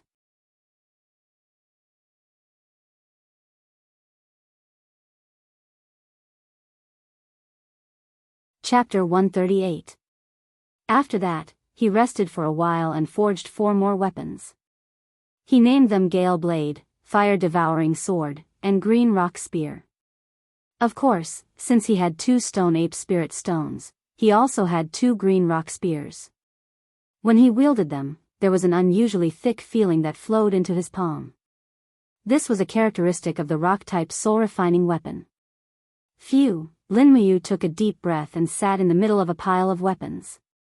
He closed his eyes and rested for a while. About 2 hours later, he woke up. The depleted Do Qi in his body had recovered by about half. Another thing that surprised him was that the strength of his soul seemed to have increased a lot. His spiritual sense had become much more sensitive. He picked up the 7 weapons on the ground and left the cave. It was already the next morning. Chu Huayin rubbed his eyes and smiled. Are you done? Yes, thank you, Brother Chu. Lin Muyu wrapped the pile of weapons in black cloth and placed them on a carriage. After all, this pile of weapons weighed about 700 to 800 kilograms. If a warhorse were to carry it, no matter how good it was, it would not be able to bear it. The most important thing now was to go to the capital's trading company to sell these weapons and sell them for money to repay Jin Xiaotang. Chu Huayin still led a few dragon guards and followed closely behind. When the carriage arrived at the mountain road, Wei Chou and a group of eagle guards also followed. Wei Chou shouted from afar, "Madam, we will go with you. There is not enough stone on the mountain. We need to buy another batch." Okay. Lin Muyu nodded. After thinking for a while, he stopped the carriage by the side of the road. He took out a shiny longbow from the black cloth and handed it to Wei Chou. He smiled and said, "This bow is for you. See if it is useful." Pa! Wei Chou caught the demon-devouring bow, and immediately, a fiery hot spiritual energy flowed from the bow into his palm. There was also the faint roar of a spirit beast. He took out an arrow, nocked it, and aimed into the distance. Immediately, ripples of energy appeared on the bowstring, and the venom automatically coated the arrowhead. With a "so" sound, the arrow left the bowstring and shot down a flying bird. It didn't even have the time to cry out before it was shot dead. "Milord," Wei Cho had some doubt on his face as he said, This is a soul-refined bow, right?" "Yes, what's wrong?" Lin Muyu asked. Wei Cho revealed an awkward expression and said, "There are very few bow craftsmen among the blacksmiths to begin with, and the number of people who can refine souls can be counted on one hand. That's why longbows that have been refined with souls on the market are all sold for at least 1,000 Jin coins. My lord, I cannot accept such an expensive gift." Lin Muyu couldn't help but smile. "But this bow was personally forged by me. It didn't cost much, so you should keep it." A man shouldn't be so fussy. This, Wei Cho thought for a moment, then lowered his head to look at the demon-devouring bow. He really couldn't bear to part with it, so he nodded and said, "Thank you, my lord." "You're welcome. Let's set off quickly." "Yes." The group continued down the mountain. Wei Cho carefully hung the demon-devouring bow on the back of his horse. Although he didn't know the grade of the bow, he knew how valuable it was. He felt even more respect and reliance on Lin Muyu, who was walking in front of him. Perhaps a superior like this was truly worth risking one's life for. Not long after, they arrived at the Imperial Merchant Guild. As before, Lin Muyu and Wei Cho carried weapons and potions into the inner hall. Jin Xiaotang was already waiting respectfully with a few stewards from the Imperial Merchant Guild. When she saw Lin Muyu's horse pulling the carriage, Jin Xiaotang revealed a cheerful smile and said, "Our esteemed guest has arrived. It seems that our goods have been settled. Are you done?" Jin Xiaotang came forward and said with a smile, "Big brother, your forging speed is truly godly.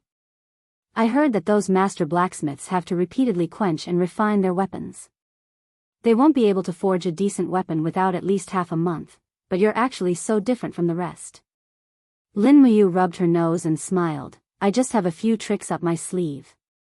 "All right, the weapons have been delivered to you. Miss Xiaotang, quickly have someone appraise the grade of the weapons." "All right." Lin Muyu raised her hand and placed the 6 heavy weapons on the table, causing the table to buzz. Jin Xiaotang smiled and said to the group of stewards behind her, "Call the appraisers over."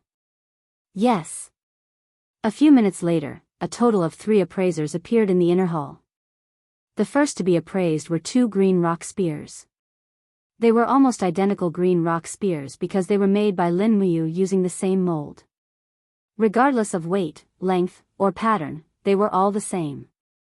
The only difference was the 3 words, "Green Rock Spear," written on the spear's handle. An old appraiser with a grizzled beard slowly brushed his palm over the spear's handle and blade, feeling the sharpness of the spear's blade and the strength of the refined soul. Suddenly, he opened his eyes and said, "Eldest Miss, a mysterious grade weapon, mysterious grade rank 6. "Wow, mysterious grade?" Jin Xiaotang's small mouth opened wide, her eyes filled with little stars. "There's actually a mysterious grade, that's great. Big brother, you're simply super amazing." Lin Muyu touched her nose, "So I'm actually that amazing?" Continuing to confirm, the other green rock spear was also appraised as mysterious grade rank 6. The Zephyr blade and fire devouring sword were both appraised as mysterious grade rank 7. Although rank 7 was relatively low, it was still a mysterious grade. This was already considered rare. Although there were many mysterious grade weapons in Yanlan City, most of them were controlled by the nobles, and some of them were in the hands of the generals. The Imperial Merchant Guild was the economic and trade center of the entire Imperial Merchant Guild, but they only had 2 mysterious grade weapons. Following that, the old appraiser's palm lightly touched the ice soul blade.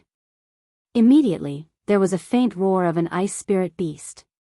At the same time, the icy air condensed into snowflakes that lingered around the old appraiser's palm. He immediately shivered and said, This blade is mysterious grade rank 5, rank 5? Jin Xiaotang jumped up in excitement and clapped with a smile. the Imperial Merchant Guild finally has a weapon above mysterious grade rank 5. This is great, the corner of Lin Muyu's mouth curled up, and she said with a smile, don't be too excited yet. Look at that purgatory lightning spear. That's my proudest work this time. I believe it won't disappoint Miss Xiaotang. Oh. Jean Xiaotang opened her small mouth and stepped forward to grab the purgatory lightning spear. She placed it in front of the 3 old appraisers. Almost at the same time, the appraisers lightly pressed their palms on the purgatory lightning spear's handle. Instantly, countless shocked expressions appeared on their faces. At the same time, streaks of lightning slid along the spear's handle as if demonstrating their power. In the blink of an eye, the lightning condensed into the image of a fierce lightning tiger on the spear's handle, roaring at the old appraiser. Ah, the old appraiser's palms left the spear's handle, and he took a few steps back. His face was filled with shock, and the image of the fierce lightning tiger on the spear's handle instantly disappeared. The old appraiser wiped the sweat off his face and said, it's actually a Saint Beast's soul lattice. Heavens, this is a Saint-grade spear. Another appraiser nodded and said, based on the strength of the Saint Beast's soul lattice, it should be a Saint-grade 7th level. Ah. Jean Xiaotang stood there dumbfounded, as if she was petrified. She muttered, how many years has it been since a Saint-grade weapon appeared in Lanyan City's auction house? Big brother, you actually forged a Saint-grade weapon. This is too unbelievable. Big brother, you, how did you do it? Lin Muyu knew what she wanted to ask. She smiled faintly and said, Xiaotang, our agreement is that you must keep our cooperation a secret, so don't ask me how I did it. Just cooperate with me. Jean Xiaotang was a smart girl. She nodded and said with a smile, Xiaotang understands. A total of 6 weapons are all here. Also, where are the 40 bottles of Dream of the Extreme Peaks that I promised Xiaotang? Oh, here they are. Lin Muyu hurriedly took out the 40 bottles and handed them over. Jean Xiaotang looked at the bottles of Dream of the Extreme Peaks and smiled so widely that she could hardly close her mouth. Big brother, you, I love you to death.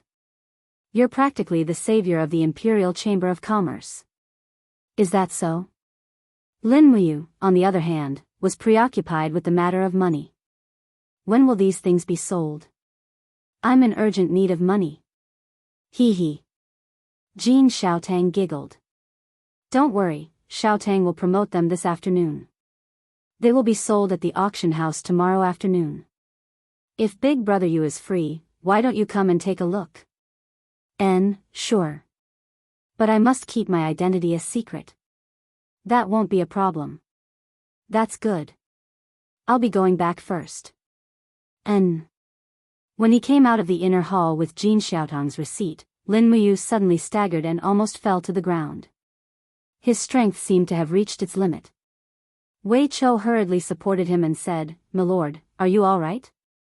I'm fine. Lin Muyu hurriedly used the spirit pulse technique to help himself concentrate.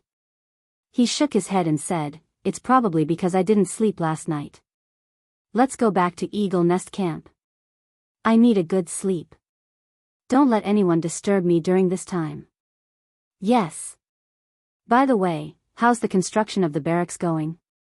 We've already built a few simple houses.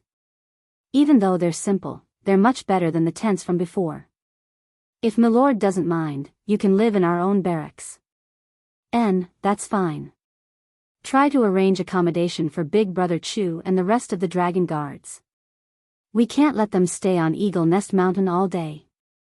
Yes, I understand.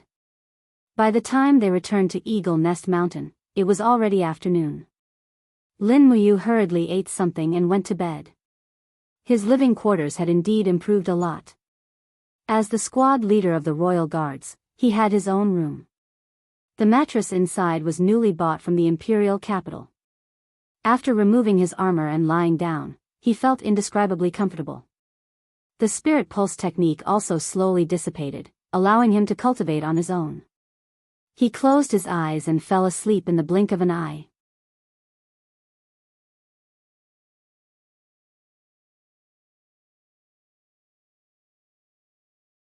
Chapter 139. When he woke up, it was already the next day. Lin Muyu's spiritual sense slowly awakened, and the spirit pulse technique automatically extended. Suddenly, countless sounds rushed into his ears. The whistling of the cold wind, the swaying of the leaves, the snorting of the warhorses, and the voices of Chu Huaying, Wei Chou, and the other imperial guards. Some were laughing loudly, some were whispering. Nothing could escape the detection of Lin Muyu's spirit pulse technique. For a moment, he felt like his head was about to explode. It was not easy to distinguish and select the parts he wanted from these sounds. Lin Muyu turned over and got up. He retracted his spiritual sense. Eavesdropping on others was really immoral. He was not willing to do it unless he had no other choice. When he walked out of the room, Wei Chou greeted him with a smile. "Sir, you're awake?" "Yes." Lin Muyu nodded. Unknowingly, Wei Chou had almost become his bodyguard. He looked up at the height of the sun. It was almost noon, and he started to feel hungry. "Sir, Miss Jean from the Capital Business Company sent someone to invite you early in the morning. She said that you must rush to the Capital Business Company after noon to participate in the afternoon auction." Wei Chou said, "The person who came to invite you hasn't left yet. She said that she must go with you." "Okay, got it." After washing up, Lin Muyu mounted the horse. He carried the Liao Yuan sword in the sword bag on his back and the pear blossom spear wrapped in black cloth in his hand. He was not sure when he would be attacked, so he had to be fully armed at all times. There were two figures in his mind. One was Xing Yifan, and the other was Tsang Baihe. Both of them had the ability to kill him in seconds. Chu Huaying followed closely behind with a few imperial guards. They rode on the horse and ate something before following the people from the Capital Business Company to Lanyan City. In the afternoon, the temperature warmed up a little. After entering Lanyan City, even their mood seemed to have warmed up. Chu Huaijin looked at the crowd around them and walked side by side with Lin Muyu. He smiled and asked, You forged so many weapons. You must have earned a lot this time, right?" Lin Muyu touched her nose. "It's all right. Money is just a worldly possession. I don't value it that much." "How do you plan on spending this money?" Chu Huayin asked. Lin Muyu didn't know what to do with it. She pondered for a moment and said, "I haven't thought of what to do with it either. Does Brother Chu have any good suggestions?"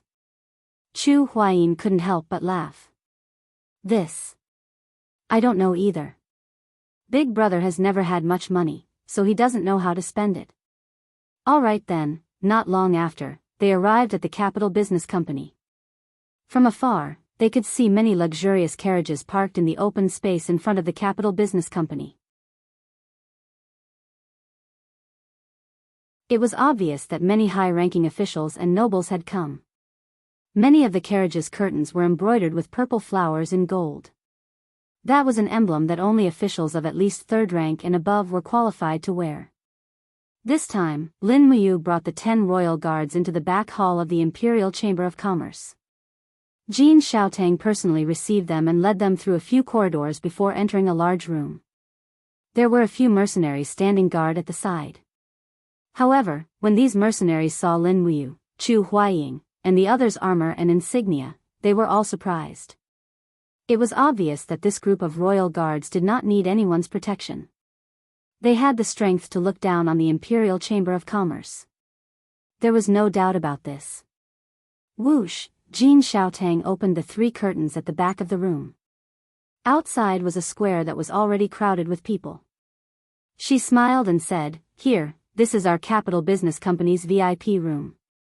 From this room, you can overlook everything in the auction house. Brother you can stay here. Xiaotang will accompany you to watch the entire auction." Thank you, Miss Xiaotang." "You're welcome. We're on the same side, aren't we?" Jin Xiaotang covered her mouth and smiled. The cute expression of a young girl was intoxicating. However, Lin Muyu was from a business family, so she naturally knew that this was a means of communication. She didn't mind and nodded politely with a smile. Chu Huayin and the other dragon guards also approached the window sill and looked down at everything in the auction house. Suddenly, he frowned and said, "Isn't that young Master Ling Feng, the son of the State General Ling Nantian? He actually came to the auction house. This is really strange. I heard that young Master Ling Feng has been cultivating in his mansion for many years and never goes out." Jin Xiaotang giggled. "This is enough to prove the value of this batch of weapons." Chu Huayin nodded. "You is really not simple." Another dragon guard narrowed his eyes and said, "Lord Chu, look, another group of people has arrived." At the entrance of the auction house, a group of armored guardian knights surrounded a person and walked in. The person in the middle was handsome and had an arrogant look in his eyes. It was obvious that he was not from an ordinary family. "It's Yuan Lian." Chu Huayin smiled faintly. "Yuan Lian?" Lin Muyu was stunned. "Who is he?" "He's the son of the third-rank State General Yuan Xie. I heard that he just entered the Heaven Realm not long ago." "That's indeed not simple." The corner of Lin Muyu's mouth curled up. He did not care how strong these people were. He only cared about how much these people liked the weapons he had forged. In his eyes, whether it was Ling Feng or Yuan Lian, they were actually here to give him money. But then again, there were indeed hidden dragons and crouching tigers in the capital. Other than Feng Jixing, Qin Lei, and the others, there was also a Heaven Realm expert like Yuan Lian. Even Ling Feng's power pulse was at the Heaven Realm. He was not simple at all. The crowd was bustling, and more people came. The auction in the afternoon was getting closer and closer. After the time it took for a joss stick to burn, Jin Xiaotang stood beside Lin Muyu. She gently waved her hand and drew a circle in the air. Immediately, the supervisor in the auction house nodded and went to give some instructions to his subordinates. Dang dang dang, the golden gong sounded, and everyone in the auction house became solemn. Soon, a beautiful girl walked up to the stage with a scroll in her hand. She smiled and said in a clear voice, "Ladies and gentlemen, first of all, welcome to the Chamber of Commerce in the capital. I'm one of the managers of the Chamber of Commerce, Pan Iridium. If Miss Jin Xiaotang doesn't mind, I'll be the executor of this auction." Lin Muyu squinted her eyes and looked at the audience. Pan Iridium was dressed in a beautiful purple dress. As for her looks, she was not bad, with a score of 8. She could not compare to Qin Yin and Tang Xiaoxi, who were peerless beauties with a score of 10. However, if she was placed in Tongtian Street, she would be the overlord of all beauties, and her name was quite nice. On the stage, Pan Iridium was already skillfully introducing the auction items in the afternoon. After a long speech, she said, "First, let's welcome the first auction item." A burly man walked up to the stage with a pitch-black battle axe on his shoulder. Pan Iridium walked up and grabbed the handle of the axe with both hands. She groaned but still could not lift it up. The axe slid down the burly man's shoulder and fell to the ground, smashing a hole in the floor. Pan Iridium covered her red lips and revealed an awkward expression. She smiled and said, "Aha, I'm too weak to lift this axe for the time being. Let me introduce it this way. This axe is called Mountain Splitting Axe. It's 1.2 meters long and weighs 78 kilograms. It's a third-stage spirit grade, and it's very sharp. The starting price is 500 Jinin coins." Alright, everyone has started bidding. Lin Muyu looked at Jin Xiaotang with a puzzled expression. Jin Xiaotang burst into laughter. Jin Xiaotang giggled and said, "Brother Ayu, this auction will last for at least 2 hours. Of course, we need something to start the auction, so I found a few spirit weapons. You have to understand Xiaotang's way of doing business." I understand." Lin Muyu laughed and continued watching. The first auction item was actually a spirit grade. It immediately attracted a wave of boos. Lin Muyu extended her spiritual pulse technique and could clearly hear the young master of the State General's residence, Ling Feng, chuckling. She dares to use a mere spirit grade to fool people. Looks like Jin Xiaotang doesn't have anything good to offer. How disappointing. As expected, the spirit-grade axe did not fetch a high price. In the end, it was sold for 2,400 Jinyin coins. It was won by a burly general. Judging from the emblem on his shoulder, he was from the Divine Might Battalion. Lin Muyu immediately frowned and said, "Is the general of the Divine Might Battalion that rich? 2,400 Jinyin coins is not a small number." Chu Huijin's gaze was stern as he said, "The Divine Might Battalion is the private army of the Divine Marquis, Zhen Yifan, so they don't need to carry out any missions. Many of them work as mercenaries and work for others to earn money. They have also done many things like robbing and robbing. What's funny is that Zhen Yifan didn't restrain his subordinates. Instead, he killed the deputy commander of the Imperial Army, General Song Hanyuan, for the crime of farming. How infuriating." "Humph." Lin Muyu snorted coldly. A cold glint appeared in her eyes. Even now, she could still hear Qin Lei's unwilling roar. The dignified son of a prince, the commander of the Imperial Army, and one of the 6 great white-robed Imperial Guards had to endure such humiliation. Who would have thought that? Very quickly, a total of 9 spirit-grade weapons were auctioned off. The most expensive was the first-rank spirit-grade sword, the Green Rock Spear. There were 2 of them in total, and both belonged to Lin Muyu. The final price was 8,700 Jinyin coins. This also made Lin Muyu relax. If these spirit-grade weapons could be sold for such a high price, then her mysterious and saint-grade weapons would definitely not be too bad. She definitely wouldn't have any problems earning back her capital.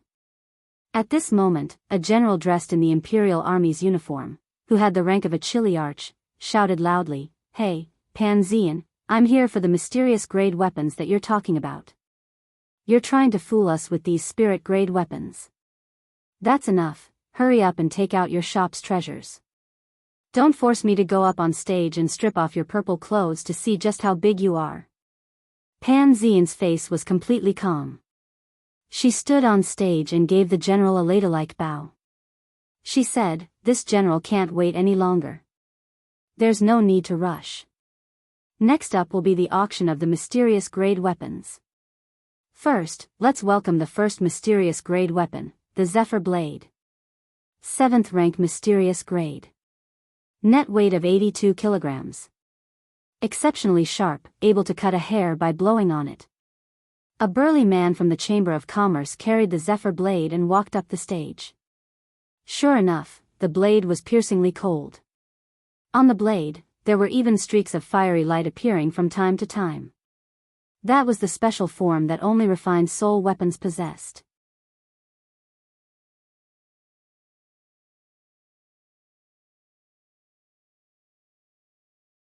Chapter 140. Wind Zephyr Blade, Mysterious Grade Rank 7, Starting Price, 4,000 Jinyin dollars. Pan Zyiridium announced loudly. As soon as he finished speaking, someone below the stage shouted, 7,000 Jinyin coins. Pan Zyiridium's eyes scanned the crowd and she smiled. The son of the Minister of Justice has bid 7,000 Jinyin dollars. Is there a higher bid? 8,000 Jinyin dollars. All right. General Liu of the Fire Sparrow Division has bid 8,000 Jinyin dollars. Anyone else? 10,000 Jinyin dollars. This is... Oh, please forgive me, young Duke Shenfang of the Divine Marquis Constabulary has bid 10,000 Jinyin dollars. Is there a higher bid? Even the young master of the Divine Marquis Constabulary was here. Who in Lanyan City did not know the son of the Empire's god of war, Zhenfang? Moreover, Zhenfang was wearing a divine temple battle robe that was almost identical to Lin Muyu's and had a deacon badge. It was too eye-catching. Looks like the Divine Marquis Constabulary is also paying attention to this auction. Jean Xiaotang covered her mouth and laughed. Lin Muyu glanced at her but did not blame her. After all, she was a businesswoman and was more concerned about profits than who she was doing business with. She did not care about the feud between Lin Muyu and the Divine Marquis Constabulary because it had nothing to do with her. After Zhenfang bid 10,000 Jinyin dollars, there was no response for a long time. Pan Zyiridium was about to close the bid when another voice rang out, 12,000 Jin dollars. The bidder was Ling Feng. Pan Zyridium could not help but smile. All right, young Master Ling Feng of the State General's residence has bid 12,000 Jin dollars. Young Duke Zhenfang, do you want to increase the bid? Zhenfang crossed his arms and looked at Ling Feng from afar with an arrogant look in his eyes. He said, since the young master likes this fierce wind saber so much, then I, Zhenfang, will not take what others like. I will let you have this saber. Ling Feng cupped his fists and smiled. Thank you, young Duke Zhenfang. Lin Muyu could not help but chuckle to herself. It seemed like the National General's residence and the Divine Marquis residence were at loggerheads. Although Lanyan City looked prosperous, there were many forces and undercurrents. Looks like the Divine Marquis residence is not very rich. Zhenfang actually gave up so easily. A dragon guard laughed. Lin Muyu shook her head and said indifferently, no, Zhenfang is just saving the money to wait for the weapon he wants. The dragon guards were stunned. In the end, the Zephyr blade was priced at 12,000 Jin coins, which was already out of Lin Muyu's expectations. The next weapon up for auction was the fire-devouring sword. The final price was 13,500 Jin coins. Sword-type weapons were indeed much more expensive than other weapons. At this point, Lin Muyu had already sold 4 of his weapons, earning him a total of 42,900 Jin coins. He leisurely leaned against the windowsill and smiled as he looked down at the entire auction hall. The highlight was yet to come. Next, it's a divine weapon. Pan Zyrian smiled. Behind her, 2 brawny men walked over with a saber. Pan Zyrian wiped the back of the saber with her palm, and a layer of frost appeared in the air. She stuck out her tongue and smiled. It's so cold. This saber is called the Ice Soul Saber, profound grade rank 5. The starting bid is 10,000 Jin coins. The blade is so sharp that it's extremely rare. Heroes who are well versed in saber skills don't miss it. Immediately, Zhenfang raised his arm and said, 15,000 Jin coins.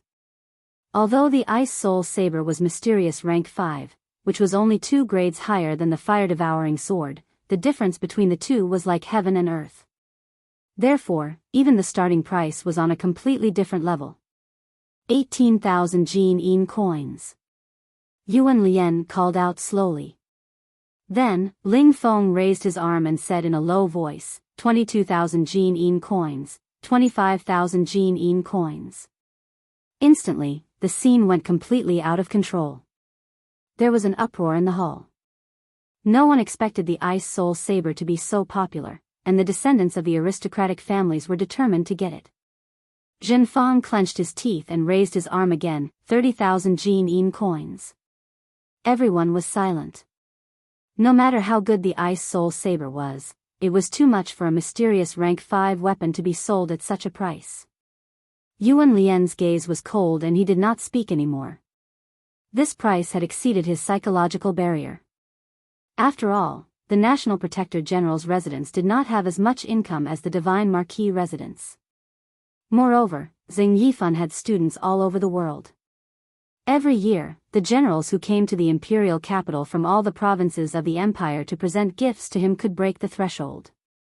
The wealth of the Divine Marquis residence was well known. Even Ling Feng of the National Protector General's residence cupped his fists and smiled. Since the young duke is determined to get it, then, this Ice Soul Saber shall be yours. Zhenfang nodded and did not reply. He ordered his servant to carry a bag of diamond coins to the backstage for the transaction. Unknowingly, the auction had been going on for more than an hour. At this time, the finale had finally arrived. 2 burly men from the Chamber of Commerce carried a spear wrapped in a black cloth onto the stage. Pan Zian walked forward and slowly held the spear's shaft. Vital energy flowed between her fingers. Suddenly, she shouted and her vital energy shattered the cloth, revealing the true appearance of the Purgatory Lightning Spear. Roar! Bolts of lightning slid along the spear's shaft, crackling as if demonstrating.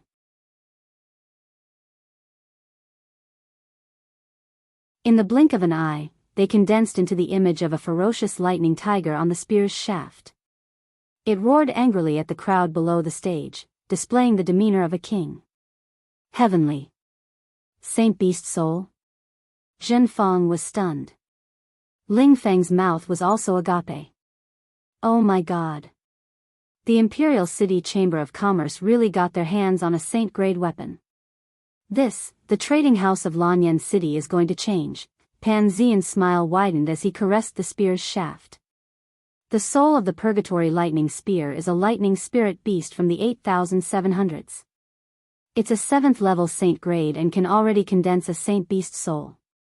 This is the most powerful weapon our auction house has ever auctioned, so I don't need to elaborate on its value and significance.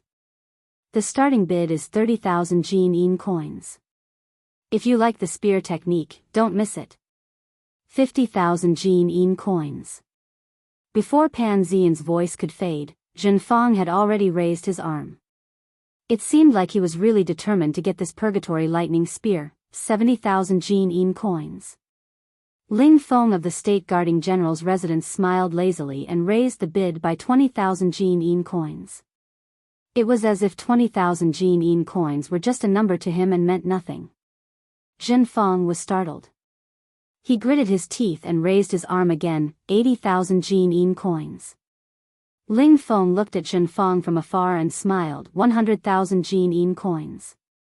The bidding between the two left the National Protector General's residence's young master, Yuan Lian, speechless. Zhen Fang gritted his teeth and looked at Ling Feng from afar. It seems like the National Protector General's residence made a fortune by excavating minerals in the Qinling Mountains. This rumor is true. Ling Feng said coldly, the National Protector General's residence is merely carrying out His Majesty's mission. Young Duke, don't slander us without evidence. Every Jin coin of the National Protector General's residence is earned in a proper way. Is that so? Zhen Fang sneered and raised his hand again, 120,000 Jin coins. 150000 Jin coins. Ling Feng continued to raise the bid. It seemed like he wouldn't stop until one of them died. Zhen Fang's face instantly turned pale. He wanted to raise the bid, but he didn't have enough Jin coins with him. He had spent too much on the Ice Soul Saber. Otherwise, he would be able to compete with Ling Feng. Humph. With a wave of his arm, Zhen Fang gave up. On the stage, Pan Xian smiled and said, "Congratulations to the young master of the National Protector General's residence for winning this Purgatory Lightning Spear. Please go backstage to complete the transaction, young Master Ling Feng." "Many thanks." Ling Feng cupped his fists. She turned to Lin Muyu and said, "Congratulations, big brother Yu. I thought the Purgatory Lightning Spear could only be sold for 100,000 Jin coins at most. I didn't expect it to be sold for 150,000 Jin coins. How scary." Lin Muyu was overjoyed. Just the Purgatory Lightning Spear alone was enough for her to recoup her losses. Everything else was free. On top of that, she had used the raw materials to forge a demon-devouring bow for Wei Chou. It seemed that in this world, her treasure cauldron and refining techniques were indeed secret arts that could earn money too easily. She had to make good use of them. Even if she couldn't become the strongest person in this world, she had to become the richest person. On the stage, Pan Xian was still carrying out the original auction process. She smiled sweetly and said, "Next is the auction of the medicine." "Oh, sorry for the long wait. This time, we will auction a total of 40 bottles of Dream of the Extreme. I believe that all of you know the origin of Dream of the Extreme. This is a medicine that can stimulate a person's potential to the greatest extent. It is priceless and was originally extinct on the continent. However, this auction house obtained the refinement of this Dream of the Extreme through a secret channel. Alright, without further ado, the starting price of Dream of the Extreme is 5,000 Jin coins per bottle. Let's begin, 8,000 Jin coins per bottle, I want all of them." A rough voice came from outside the door. Everyone looked over together to discover a formidable young general leading a group of imperial guards and stepping into the auction house. Qin Lei. Big brother Qin Lei is here? Lin Muyu was stunned. Chu Huaying also looked down the stage and said, yes, why is Commander Qin Lei here? Jin Xiaotang was grinning from ear to ear. Wow, even the commander of the royal guards is here. Hee, this time, our Imperial Chamber of Commerce is in the limelight. Lin Muyu frowned and said, since Commander Qin Lei wants it, can I go back on my word now? Xiaotang, can you stop the auction and sell all of these Dream of the Extreme to Commander Qin Lei in private? Jin Xiaotang blinked. Yes, I'll do it. As she spoke, she walked to the window and crossed her arms in front of the stage. Pan Ziyan, who was on the stage, saw this and nodded. He smiled and said, I'm sorry, everyone, something cropped up at the last minute. The auction of Dream of the Extreme will stop now. What? Qin Lei didn't understand. He raised the thunder-splitting blade and said in a low voice, you guys stop the auction when I come. What kind of logic is this? Zhen Feng, Ling Feng, and the rest all expressed their dissatisfaction. Jin Xiaotang said from upstairs, Commander Qin Lei, please come to the back hall. I have something to say. Not long after, the furious Qin Lei entered the back hall of the Chamber of Commerce. Just as he was about to flip out, he saw Lin Muyu, Chu Huaying, and Jin Xiaotang walking over together. You. Chu Huaying. You guys. Qin Lei's eyes widened. Jin Xiaotang giggled. Commander Qin Lei, can't you tell? The refiner of Dream of the Extreme is Lin Muyu. Ah. This time, Qin Lei was even more shocked. You, actually has the ability to refine Dream of the Extreme? You're tuning into the Romantic Tales YouTube channel. Don't forget to subscribe and join us on this journey to catch the most captivating stories.